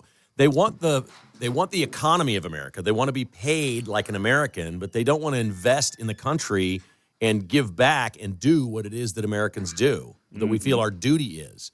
And that really is troublesome. I don't know how a lot of these people, if they do become citizens at some point, if there is some sort of mass amnesty, I don't know that they ever forget their old country. I don't think they'll ever become real Americans. I don't think they're interested in being real Americans. Well, I would say this. You've seen, well, first off, I thought of a story that I've told before on the air. My grandpa, when he was a kid in Staten Island, New York, this would have been the 1930s probably, his mother spoke to him in public in Italian at a grocery store, and he ran home in shame because she was not speaking English. That is the antithesis of what we get today in large part, right? Yeah, completely. But to your point, Kevin, I don't know what the future holds because look at the last election. Look at the shift in the Latino vote. I mean, these are now Donald Trump voters. So I think coming to America, and I'm not suggesting people should come illegally and that's going to turn into Trump voters or Republicans or anything like that. But it is interesting how we've seen that major shift. And one of the reasons that the Democratic Party was so open to mass immigration is because they thought it would be their voters. And it's actually turning out that's not the case. No, and like people that came from Germany, we don't have German accents. That eventually goes away. But I'm not sure that's going to happen in today's America with people that speak Spanish and come here. I feel like they're going to be bilingual for generations, that it's going to be passed down. We didn't do that. I mean, I know I've got friends that are Irish. They don't have an Irish accent. That's long gone. It's been 150 years. They're born here. They still celebrate St. Patrick's Day and say, hey, my ancestors were from Ireland or whatever, but they don't have an Irish accent. Or there are very few, there's more in the Northeast, I know, Italian accents and things like that. But maybe that's just the way people talk in Jersey. I don't really know. I just don't know how, if people are wanting to be bilingual, as you said, the culture before was drop the language that I know, learn this one and forget the other one and teach only the new one to my kids. And I don't think we have that today. Yeah, I mean, listen, I think those accents, Northeast and whatnot, Southern accents, I mean, those are more geographic to those locations in America than they are Italian, Irish, right? Anything like that. But we'll have to see. It's going to be fascinating because the country obviously is, even without Joe Biden's disastrous 4 years, it was obviously shifting demographically. More importantly, how was Eric Church last night? Did you get stuck in these thunderstorms or no? Did you do okay? It was great. We had a podcast event yesterday with some listeners, gave away some T-shirts in the Northland, and so we were going to be running late no matter what. We were just in it for Eric Church. By the time we got there, the gates had reopened after the delay. We didn't really care that much about Ashley McBride, so we waited in the parking lot a little bit for the line to get down because everybody went up there at one time to get back in. We waited that out. We saw the show. It was the strangest show I've ever been to. So he was pinch hitting for Luke Bryan, and he just walks out on stage with his guitar and says, Luke's a friend of mine. I owe him a favor. 48 hours ago, I was in the mountains in North Carolina with my family for 10 days worth of vacation. And here I am. I brought my guitar. In a little bit, Joe, who's a woman, I'm going to bring her out as my backup singer. There was no band. It was Eric Church with a guitar and his sidekick, this lady that can really sing. And there was no highs. I mean, the whole concert was just acoustic. It was him and his guitar. And, you go to a concert and there's highs and lows. It's like riding a roller coaster. He gets about a third of the way through, Pete, and he goes, this is the part where I really wish I had a drummer behind me and some electric guitars, man, because I'm ready to rock. And he just can't. He just couldn't do it. He just couldn't do it. Oh, man. Well, we're out of time because there's a lot more I want to ask about that show. So you've got to now share it on Uncanceled coming up, my man. Have a great weekend. Thank you, buddy. Good show today. All right, I appreciate that. Kevin Keatsman, Uncanceled, is coming up next. Have a great weekend. Thank you to the men and women of the North Kansas City Police Department for having us out here for our 10th Back the Blue tour stop. We'll have another one in September, and we'll be back on Monday morning.